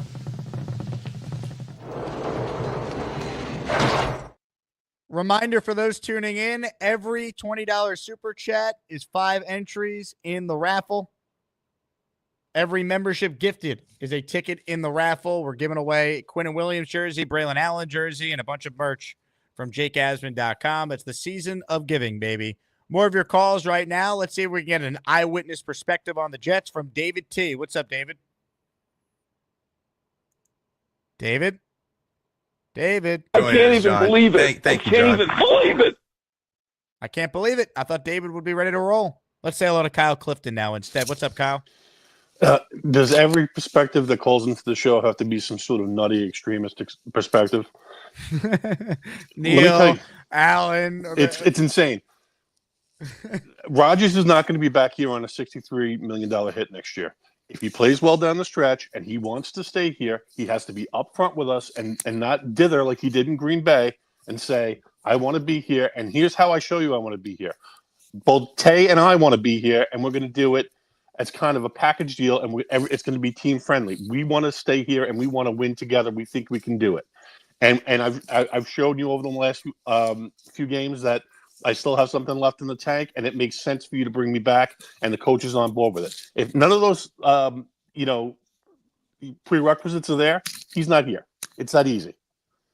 Like I don't know what to say about some of these. The problems that we have on this team, we're losing all these games by less than one score. It's penalties almost every game. It's mental mistakes. It's drops. It's the stuff that can be corrected by decent coaching, by having a kicker that can make some kicks. It's by filling out some spots on a roster if we have capable quarterback play. I am open to Rodgers coming back if it makes sense financially, and if he wants to be here, and it's something that we can work out where Tay's here, and we can build the team around them, and it makes sense for next year. Any coach that comes in for next year, first year, is not going to be under a mandate to make the playoffs. So they don't have the pressure, and it's not like they're going to say, we have to have Aaron Rodgers. I don't care about the $63 million cap hit in year one. No, he's going to do something that'll make sure that he can win in year 2 and year 3. There's also the aspect of if you bring Rodgers back, it's still like his team. It's still like the spotlight is still on him. And it's like after all the losing that's gone on the last years, and this year especially with him playing, a new regime might want a clean slate. Like they want to build it their way. Not that they think Aaron is a bad guy or a bad teammate. He's not. It's just they just want to basically put a bow on the previous Jets tenure and the regime that brought Rodgers in, and that was the big move they made to try and fix it. It didn't work, and now move forward with what they want to build. He hasn't played well enough where that's not at least in the conversation that they're having. That's how it often goes. It might not go that way in this instance. We'll see. It's kind of a moot point until we hire the GM and the coach. But it's frustrating though because we can't beat the teams that we need to beat, and we need to beat the Miami Dolphins for our own sanity. If you're a Jet fan, I'm losing my marbles a little bit with today's game. Thanks for your time, Jake. Kyle, hang in there. Great call. It's frustrating, man. They should have won today. They should have won last week. They should have won before the bye against the Colts. There's just so many of these games, man. Like this team is not bad because of talent. They're bad because they are systematically as poorly coached as any team I've ever seen. Any team, and that includes the Gase 2020 team. They'd have more wins if Gase was the interim head coach and his staff. I swear to you. It's not crazy. That's how bad Oberk is. Ladies and gentlemen, wow. I can't even believe it. I can't even believe it. It's David T time. What's up, David? Hi, Jay. Can you hear me? Oh, I hear you, David. How are you? Yeah, I'm kind of having trouble with I've been trying to get in, and I've actually been getting 2 of your shows at one time, but that's another point. But anyway, yes, sir, I went to the game today, and I checked into the closest hotel to the stadium, called the Stadium Hotel, and so a lot of Dolphins and Miami fans. I came in yesterday, and really neat. They have a bar, and people hanging out, and just people were really nice and everything. And so I got over to the game today. You saw the game through your eyes? You know what? My eye, I'm almost going to say it's 100%, Jake, because I was sitting in my section. We were all in the sun all game, and I'd had sunglasses, but I was taking my sunglasses off to try to get a better view of the plays and everything, and my eye wasn't feeling from sensitive from the sun or whatever. You had that eye of the tiger out there, David. I had the eye of the tiger. I was really focused, and I like when I was talking to the people before the game, the Dolphins fans, like over at the hotel. I said, you know what? I explained, I had everything set up, higher expectations for the team, so I actually go in expecting them to lose by like 10 to 20 points. I got over there and just, kind of met people and talked to them a little bit and whatever. But and the game started. I'm like, oh boy, here we go. And it was a pleasant first half, and I'm thinking, well, at least they have a good first half, and maybe because usually what they do is fall apart in the second half. They held it together, but unfortunately, as you know, they always find a way to lose. But I was still, I really had a great time. I was still pleasantly surprised. There were a lot of Jets fans in my section, and in back of me there were husbands and wives, Jet fans, and guys and their girlfriends, and they were really cool. So Did anyone recognize you from the show, David? I heard you were a big hit. Anybody over at in the hotel, at the hotel, or at the game? Yeah, did anyone recognize you as a caller to the show? No, but I do have a tiny story for you. Today I was down at the bar waiting for food and take some beer up to my room, and a lot of Jets fans and a soft-spoken gentleman come over to me, and he said, about the game and everything, and I said, "Are you from New York?" And he said, "No, I live over in St. Pete." He said, "But my husband, my nephew plays for the Jets, and he lost his father and his one of his favorite uncles not too long ago, so I had to show my face at the game." So I said, "Who's your son, your nephew?" And he kind of looked at me. They give you that look like, is he going to criticize when I tell you who the player is or whatever? And he said, "Michael Clements." Oh, God. Yeah, I know. But, I mean, he could have said it was the water boy, and I still would have thought it was neat. He didn't, I mean, maybe, yeah, he just gave me that look, and I'm like, it's still neat. No, it's very cool. It's unfortunate it's Michael Clemens who is not having a great year. Yeah. Yes, I understand. And, I wasn't good. I just said, well, you got to be proud of him and everything, so, that was that. So that was a little tidbit, but, yeah, nobody recognized me from the show. So maybe in the future, What did you have for dinner at the hotel bar? Today I had Angus burger with fries, and I got a bucket of Miller Lights, and I had one beer waiting for the food and everything, and talking to people a little bit, and then yesterday I haven't had a club sandwich in ages, and I had a club sandwich yesterday and a bucket of Miller Lights, and I thought the food, it's bar food, so I thought it was really good. That's tremendous.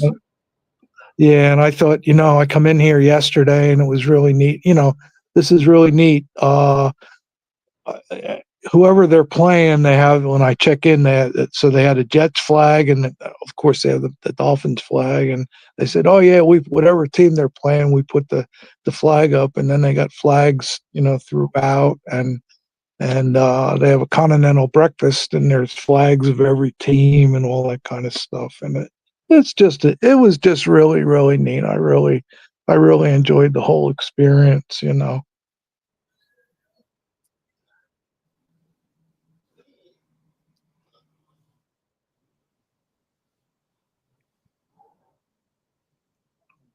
Can you hear me, sir? Oh yeah, definitely hear you, David. I just was letting you finish your point. Yeah. The game itself, and I knew you were coming on tonight. So I got back to the hotel room and just nutsing around, and I thought, so I've been trying to call in, and the internet was kind of goofing up. That's why I didn't get in when you called on me the first time.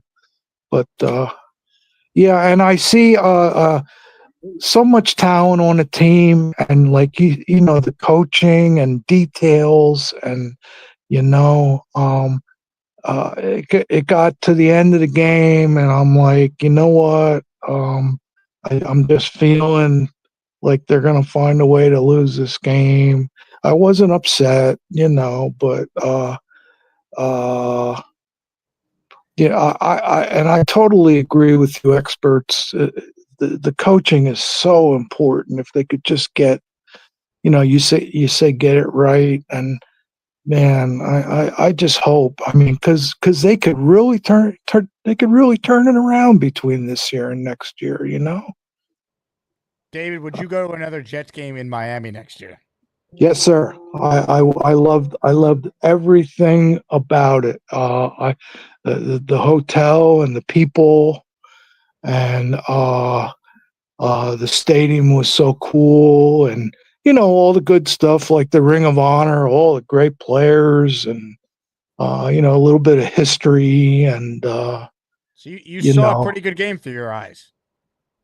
I did, sir. I did. I was really. It was a treat. I was really pleasantly surprised, and I'm really grateful. And yes, to be quite honest with you, I would have no problem going to you know, future games with the Jets at Miami.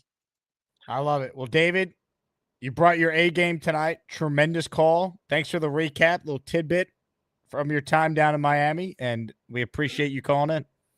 Thank you, sir. Ladies and gentlemen, the great David T. checking in. Great call there from David. Nicholas was at the game. He says, I was at the game today. Just got back to my hotel. What a disaster. Hang in there. Shout out to all the Jet fans who were down there. I know there's always a bunch. Dolphins fans are so weak. I mean, their stadium gets invaded every time. It's ridiculous. Tyrone says, Neil, you are the man. You got to love Neil. You might not always agree with Neil, but I guarantee you'll be entertained during his calls. Speaking of calls. Close games by 3 points or less. They don't. What's up? Hold up. Jake's got me on. Hold on. Let me go. Jake, I was on the phone with Goomba. I knew you were on the phone with Neil. I knew it. I can't even believe it. Thank you, I can't even believe it. I just see Rob on hold, like on the screen, like yelling, get animated, like talking to his phone. Like he's definitely on the phone with Neil right now, recapping the game. Do I know my audience or what? Now, Rob and Neil are getting lunch tomorrow, so I'm expecting some great stories from that lunch. Hey, Rob, where are you guys getting lunch? Do we have a place? We're gonna call you tomorrow. All right. I don't know. You know what? He was saying Chinese. I don't eat that crap. I hate Chinese food. And then he was saying Abaronis. You ever hear of Abaronis? I have not, but it sounds good. Yeah, but I'm not crazy about it. Neil loves it. So you're gonna laugh, but you know what we finally agreed to? Applebee's? No, he wants to go to Chili's. Oh, like great Chili's? Choice. I feel God in this Chili's tonight. Absolutely. Oh, you like that? I love Chili's. Yep. Yeah, it's not bad. Something fast. Who cares? I mean, you know, we normally eat high end. Me and him, we spend a ton of money, but something quick where we can scream and yell and not get embarrassed. You know. I love it, Rob. You have a great meal. All right. We're gonna call you tomorrow from there. Please pick up tomorrow. What time are you on tomorrow? 10 a.m. with Beningo. So that's going to last a couple of hours, and then your next is not going to be until like 3 o'clock or something. Yeah, right? Yeah, around there. If you record a video from us, if you guys at Chili's, I can play it on the show. All right, we'll do something for you. All right, fantastic. Sure. Take care, buddy. You got it, Rob. We'll let you get back to your phone call with Neil. I just saw him on the phone, just going like, "Listen." All right, more of your calls here. Once again, reminder for every $20 or more super chat, raffle entry. And then every membership gifted raffle entry. We'll do a giveaway tomorrow. I got to count up the amount of members. Well, I think I have it here. Hold on. See how many we are away. No, I won't have it because I got to go back and look who gifted a $20 super chat. We haven't hit it yet, but we're close. Appreciate all the support, everyone. Kyle says, Circa League, I'm going to make the playoffs, touching the money. If you now choke, Kyle, that's on you. You touch the money. More of your calls. Peter Castro's next. Hello, Peter. Hey, Jake, how you doing? I'm hanging in, Peter. How are you? I'm good. Listen, if they would have just blitzed about 5 or 6 times during this game, they could have won this game easily. They had no pressure on him at all. He was sitting back there. All you have to do is get this guy to move. The left or his right, he can't throw the ball. He's way off on his throws. They didn't blitz. That's one thing. All right. Now, how about Jalen Allen? How about giving him the ball 20 times instead of 10 times? Braylon Allen? Yeah, Braylon Allen. How about giving him the ball a little more so we can see what we have with him? And where's Malachi Corley? I was dying to see him. Why isn't he playing? They got 40 other guys on the bench there sitting down. They couldn't put him in so everybody can get a look at what our young players look like. I mean, it's ridiculous. I mean, the coaching staff is horrific. The coaching staff is the worst coaching staff in the universe. They stink.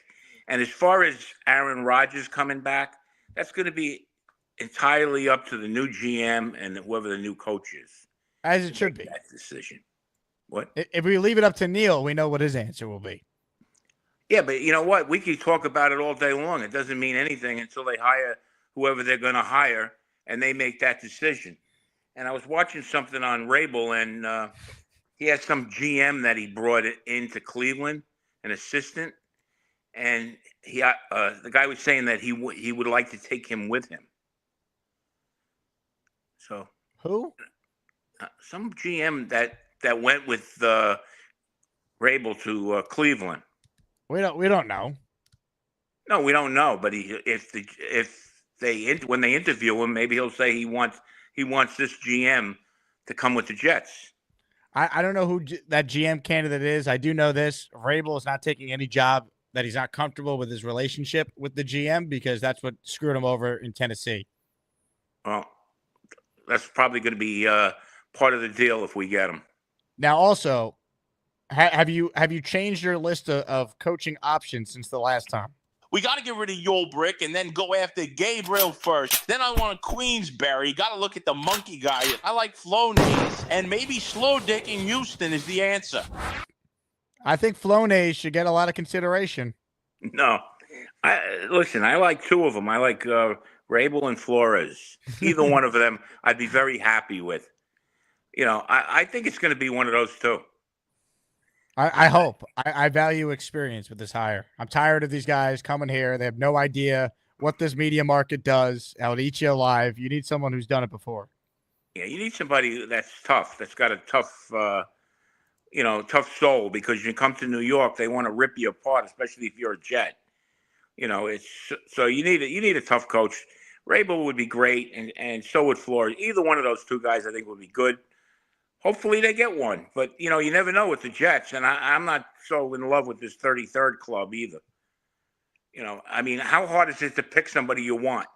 If you're watching football, he's got to have people around him in that office of his. He doesn't. He has no people around him, and I would prefer 2 guys who have been GMs helping him with the candidate list and being in the interviews, asking the right questions to try and vet out who's a good fit in New York and who's not. Because there's a difference between the Jets have hired qualified candidates before. That's not been the issue.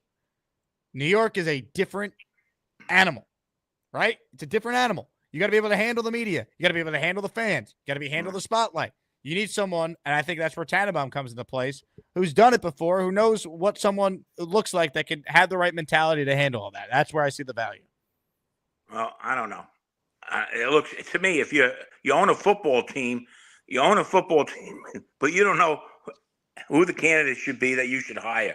Okay, they can. What if they give him Nagy, or they give him some rotten coach? Well, I could tell you last year Rick Spielman assisted with Washington's hires and how'd that work. So he's got a track record. The only reason why that worked is because he got Jalen Daniels. Yeah, but as we've seen, just because you have good quarterback play, if your coaching's terrible, you can still lose. I love the Jets. Well, the Jet we have they all got to be wiped out, every one of them. Not one of these coaches could be left here. They're terrible. They're all terrible. They're all gone. They're all gone. All right, Jake. Have a good night. Peter, you as well. Burline, he stinks. Get him out of here. Aaron Rodgers, he's as bad as Simeon. He's not going to get better. He's 41 with a bad leg. He's terrible. Ladies and gentlemen, we say hello to James B. Hello, James. Hey, Jake. Sorry, my connection's a little fuzzy, but yeah, also I love David. He seems like such a nice guy. And anyway, it stinks. Season's officially over, but yeah, what are you gonna do? And next year, the expectation is to go to the AFC Championship and then back-to-back AFC Championships, I guess. And we'll probably have a rookie coach and a rookie quarterback. So I'm excited for that. And yeah, I gotta go to work, but I appreciate you taking my call. And yeah, we stink. I don't really care what we do next year. I'm sure it'll be whatever. My expectations are low, but I think that'll be a good thing. It's funny actually. I spoke to my buddy who's a Steelers fan, and I talk to him every year, but it's interesting to see how other fans view their teams, because when the Steelers go 8-8 or whatnot, 8-9 now, and they're getting like a 500 season or just missing the playoffs, they're talking about firing the head coach and all this stuff. My assumption was, oh, we'll lose this somehow. You know, like it's just there's a different energy with different teams. It's just it's pretty pathetic. My buddy texted me when we went up a field goal. He goes, "You guys are gonna win," and I was like, "Whoa, you're overestimating the Jets." And then sure enough, we lose in Jet fashion. But appreciate you, Jake. Thank you for taking my call. Let me ask you something. What do you know about home improvement? Oh yeah, I work for Lowe's corporate, so I know a little bit. Ladies and gentlemen, the great James B. checking in. From James B. to Jet fan since 1990. Hello, Jet fan since 1990. Well, you're on the show, of course. Man, brother, look at this fucking... sorry, but man, that's from the Meadowlands. There's a pro era from 1990, man. We got at the Meadowlands. I love it, old school. I'm here in Costa Rica at the moment. I'm living down here, but I got a few, man, these are just a few stubs that I have over the years. Were you a season ticket holder or you just went to a lot of games? My father... The Costa Rica Wi-Fi, not great, clearly. Jet fan since 1960. Thank you for the time, and try and call back. We'll get you on with better connection. Adam is too cool is next. Hey, Adam. Adam, you're Hey, sorry about that. No, good. I was thinking about the Tennessee Titans game. I know that's like a million weeks ago, but remember how they were holding on and they actually held on for dear life and won the game? And then right, the defense got to stop. Yep. Wait, but do you remember the player that puked on the ground? Like that was the most excruciating, like crazy emotional experience, like actually holding the fort and winning. I forget who puked. I do remember something like that in the game. I think that's crazy. Like, I think it's really like going back on that, realizing that this defense, like every time that they're asked to like clutch up, they can't. And I just go back to that game, remind myself, like these players used to have confidence in their defense. Like they're going to shut it down. And well, for 2 years they did, man. I mean, you think about it, right? The Jets defense is the only reason why they've been able to win games the last 2 years before this one. Yeah, no, Jake West, seriously, look it up. There was, I think it was Quincy, believe it or not, that puked on the ground. Go check out the clip week 2. It was really weird seeing that, and maybe that was a harbinger of things to come. So I just thought I'd bring that up because this defense just can't be trusted this year. It really sucks. Let's see. Interesting comment here from Tom Ace. He says, this is Alan from 20 years ago calling. Oh, snap. How do you feel about that comparison? I mean, Alan's glasses are pretty lit too. Maybe I should change my name to Alan's glasses. Adam, great call, man. I appreciate Good stuff, man. Oh, man. Jeff Vance is 90. Let's see if the internet's a little better. Hey, man. Is this show and tell on the show? I love it. This is a really special thing. Not there it is.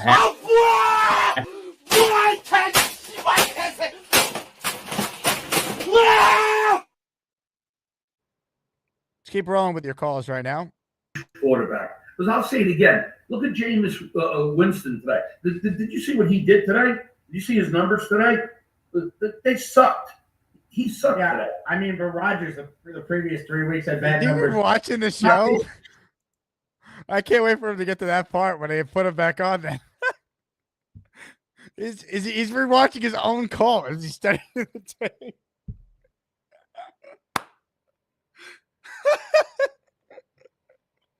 Wait a second. Hey, I respect it. All right.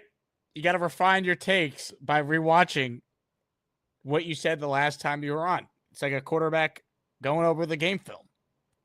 I rewatch the YouTube show sometimes.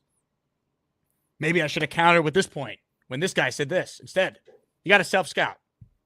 Hand up, you got to self-scout. We all got to do that in all our lives. Rob is self-scouting. Nate super chats us. Back to Rob. All right. I am a capitalist. I take requests. Fan today, right? And he said, well, you know what? Our team is good enough next year. What's up? Are you studying the tape? Of course. I'm watching your show. Are you reviewing the film from your call? Of course. I love it. I watch everything. I watch it 2 or 3 times. That's how I'm so well versed. That's how I'm so smart. I'll tell you what, Rob from Glenhead, with a performance on this postgame show, is making a very compelling case for the Asmaniac top 10 this month. Yeah, I wanted to talk about that. We did top 10, right? But unofficially, did they do it like to 25, or they just stopped at 10? We did top 10, and then I think there were 6 honorable mentions for November. Yep. All right, so there was nothing done beyond that, is what you're saying, correct? Oh, wow, this is big. Gator says finally have an idea for a Rob intro. Uh-oh. It better be good, Gator. Let me be proud, buddy. Rob, I was wondering, the first time that we did it, and there was a top 25, remember? Yeah, I thought there was too many. I wanted to make it shorter. No, I know. But hear me out. I was 18, okay? The first time that we did it. And I was like saying, okay, I was hoping that we still did 25 because I wanted to see myself gradually move in. Like, all right, 18, maybe I'll shoot for, 12, 13, and just incrementally go down. But then you were like, oh, now top 10. I was like, I don't think I'm going to make top 10. I was like. Alan says you were 42nd. Would you like to respond? Alan, if I'm 42nd, you're 84, buddy. With your dumb takes. Rob, thank you. You're welcome, buddy. All right. Plans. Yeah. Where are we going? Another change of plans where Goomba wants to go to Vincent's. Vincent's Clam Bar? I'd rather go there. That place is great. Have you ever eaten there? I have. It's a great place. Yep. Oh, how good is that food? Some good Italian for lunch? Why not? I was like, I won't complain with that. Let's go. So we'll be there. We'll take a little segment, a picture, something. We'll send it to you so you can put it on the show. All right. I look forward to it. All right, buddy. All right, Rob. We'll let you get back to the film. Appreciate you. Self-scouting. Love it. NYJ says, LOL, these people make me proud to be a Jet. This is the best fan base in sports. Another guy who was at the game today, I believe, is Dan the Jet fan. He's next. What's up, Dan? Oh, my God. Jake, after today, what a sad day. I can't believe it. I mean, but I truly expected it. There was not a single moment I was at the game today when the Jets had to lead that I thought they were going to win the game. As soon as Devontae Adams stepped out of bounds, I was like, yep, they're going to let the Dolphins march down the field, kick a field goal, tie the game. And I knew for a fact when we lost the coin toss, I was like, that's it. We lost. Only the Jets. Yeah, I mean, look, it's just you expect them to lose any close game. That's what's happened all year. Until they go out there and actually execute in a fourth quarter late and win, you're not going to believe it. You're not. Never. And it boils down to coaching. And we gotta get this coaching hire right. Because until we get this head coach, whoever it is, I don't know who it is. I hope it's Mike Vrabel. That's my personal preference. But we need a real coaching here. This coaching staff stinks. We were allowing way too many first downs, way too many scores, especially with the game on the line. You just expect it with this team every year. Anyways, I know I showed in Discord earlier today, but this was the highlight for me today. Devontae Adams. At least he signed it. That's awesome. Yeah, that was a highlight for me today. And when does it end? 14 years. Only the Jets. I know, man. Well, I'll tell you what. When it does end, it's going to be epic. I mean, the It Bills will- went 17 years between making the playoffs. Jets are now at 14. So, you got to hope they can figure it out. And who's counting, right? I mean, we're not getting any younger. Brutal. The whole thing's terrible, Dan. But who'd you go to the game with? Your dad? No, I went by myself today. My dad lives in Rochester.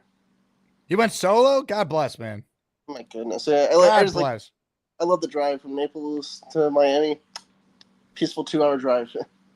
Well, at least you got an autographed Devontae jersey. It was. I forgot to show it. I also got Garrett too. Oh, he signed the jersey for you too? That's great. Yeah, he did. I was more happier about the Devontae one, but Garrett's also Over nice. Garrett? Yes. Yeah, I just had something about like watching the Packers back in a few years ago. Yeah, but Devontae's probably not here next year. Garrett Wilson, if the Jets are smart, he plays his whole career with the Jets. I mean, you would think, right? But I mean, like, knowing this organization, somehow, some way, are we going to let him go? Ladies and gentlemen, the great Dan the Jet fan. I can't believe what he just said about Devontae and Garrett. I can't even believe it. Thank you, I can't John. even believe it. But I'm glad you got both autographs, Dan. That's awesome. Hit the like button if you haven't liked the video yet. We're almost 2 hours in. I did 4 hours of radio. I'm entering hour 6 of talking about a 3-10 football team. We head back to the Gusbuster hotline where we have a show and tell from Jet Fan that continues. Hello, Jet Fan. Hey, man, this is one of the greatest games I ever went to off the bat. Freaking against Peyton Manning. I was sitting up in 314, I believe. This is the playoff game? 02? And and I was there the week before. And I remember, I forget what the offensive lineman was. He was throwing the Jets flag around. It was our left tackle that we had at the time. It was against the Packers, and man, it was a good time. It was a great time to be a Jets fan, and that's what we have to get back to, in my opinion. Like, well, I don't think anyone would argue with that. Home playoff but game? everybody's speaking. It's like a bunch of BS. Like, it's like nobody. It's like the joke with the jokes, but that is not what it was. And can I ask you a question? That, man, I don't know, man. Like I don't know. I'm just like a. Hey, Jet Fan, can I ask you a question? Sure. Why does it say Happy Earth Day behind you? Do you guys not say birthday in Costa Rica? Okay, well, because I got a little upset one day and ripped off the B. Well, why the B and not the rest of the sign? Because I didn't get that pissed off. Anyway, okay, boom. Yeah, back to the show and tell. Okay, we have a few more. This one. Hot. The Costa Rica Wi-Fi does it again.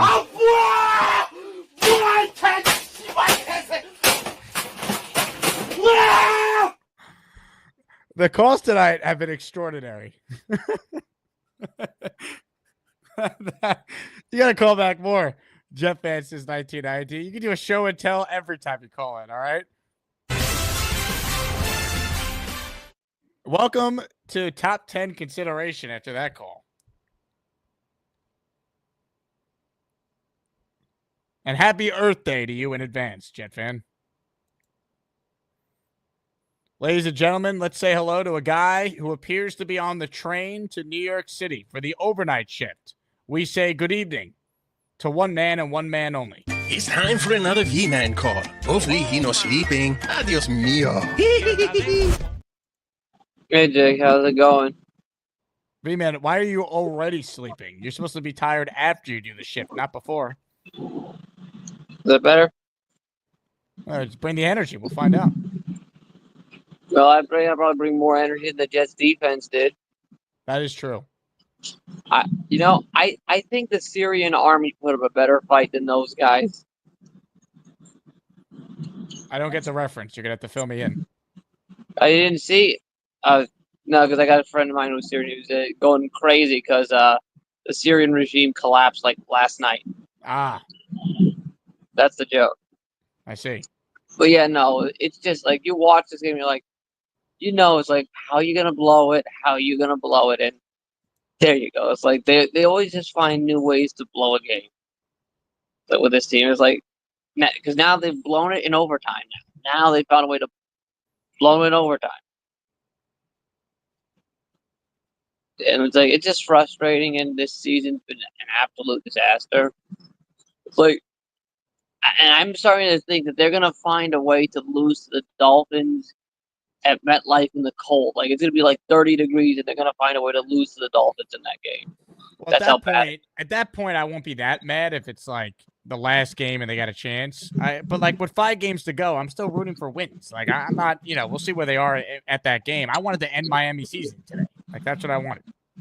No, I agree. Like, I feel like they're going to have that opportunity and find a way to blow it, like, at the end of the year. Because Miami's probably going to need to, if Miami wants to make the playoffs, they're going to have to win out and hope someone falls off. So that's what I'm feeling. It's like, I just, like, even next week against the Jaguars, I don't feel confident right now. As bad as the Jaguars are, because I've seen this team just blow it time in and time out. And it's gonna be, until I actually see the game clock hit 0 and the Jets have one more point than the Jaguars, I'm not gonna believe that they're gonna win that game. Mm-hmm. And I don't think there's any Jets fan who would disagree with me at this point. A couple comments I want to address with you. J-Quest says, V-Man, unbutton that top button, loosen up. No, that's the rule. I gotta be buttoned up at the top when I go to work. You're not in work yet. You're on the train. Yeah. And it's just a turtleneck underneath here, and so it's like doesn't matter that I'm buttoned up. Gator wants to know what's up with your love life. Nothing.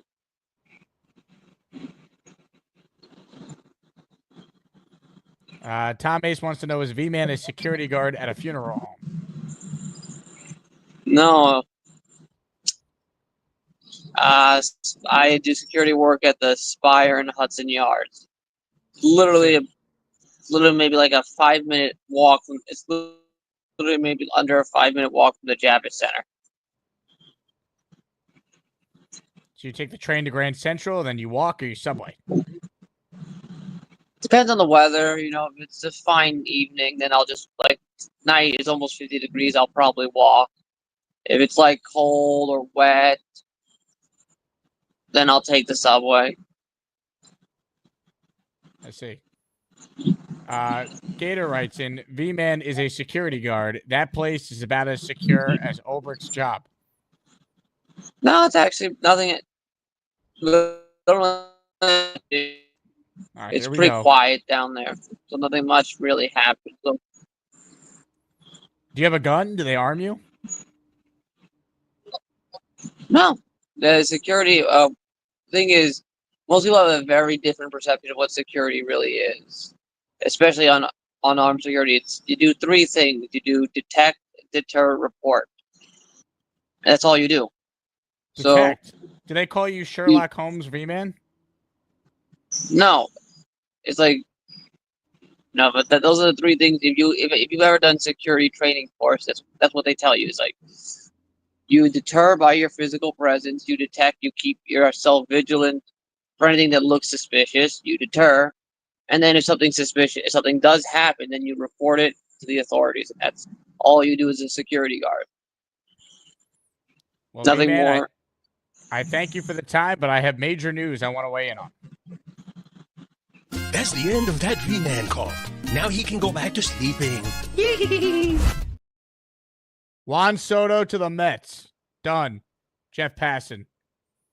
15 years, $765 million. Largest deal in professional sports history. 50 seconds ago. Just announced. Wow. Now here's the question. Well, there's a couple questions here. What was the Yankees' final offer? Because they were over $700 million. And if it was only about money, I've said it the whole time, if it was only money, I felt like, how could he not go to the Mets? Because they're just going to keep going and going and going. But now, from a Yankee standpoint, what's the plan B? And from a Mets standpoint, I mean, it's crazy money, but it's not your money. I don't know. Once it got over $700 million, I said this on the radio tonight. As a Yankee fan, I looked at it like, am I really going to criticize Hal Steinbrenner if he offered truly $700 million? Like, if Soto only wanted money, fine. But, like, that's crazy. That's crazy. $51 million a year. And he's a great player, and he's young and all that, but 15 years? You know, I thought the Yankees had to be in the conversation. They had to at least make it close enough where Soto would have to decide, would he leave a little money on the table to stay with the Yankees? But if he truly wanted to go to the highest bidder, how could the Mets not have the highest offer? And that's what happened. $765 million. I'll say this. At least if you're a Met Jet fan, you have that. If you're a Yankee fan like I am, not great. 15 years, $765 million. Unreal. Unreal. Wow. All right, let's get to the last super chats here. Raffle entry here from NYC. Supporting your show. I'll call in tomorrow morning. NYC, I appreciate you. I got to tally up all the raffles. The Soto news is wild. I'm going to lose my gosh darn bananas. $765 million. Largest deal in professional sports history. And look, one of the best offensive players in the league, entering his prime. He's incredible. It's just amazing it got to that kind of money for a guy, unlike Ohtani, who doesn't play both positions. I love Nate trying to troll in the chat, all you Met fans. Great. You better win the World Series with them. Congrats. Now I want to see what the Yankees do. What's plan B? You had a $700 million offer on the table for the guy. What is plan B?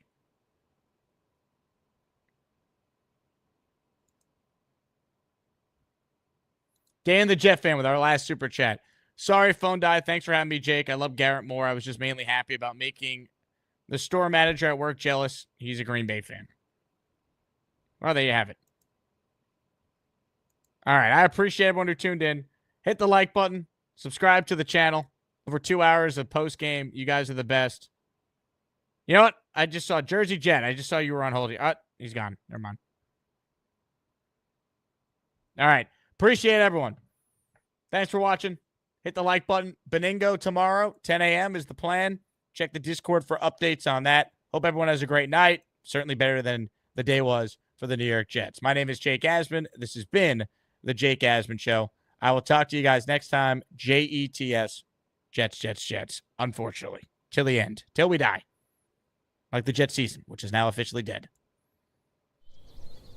What's going down, dude? I'm at a park right now, and I'm pumping out food. A lot better than Chipotle. Bar food stuff, bar food, and wing dingers and stuff like that. We're getting pounded. We don't have a dishwasher yet, so we're doing dishes. You know, what are we, banging on Joe D today, or what's the scoop? I want to ask people if there are any Jet fans out here.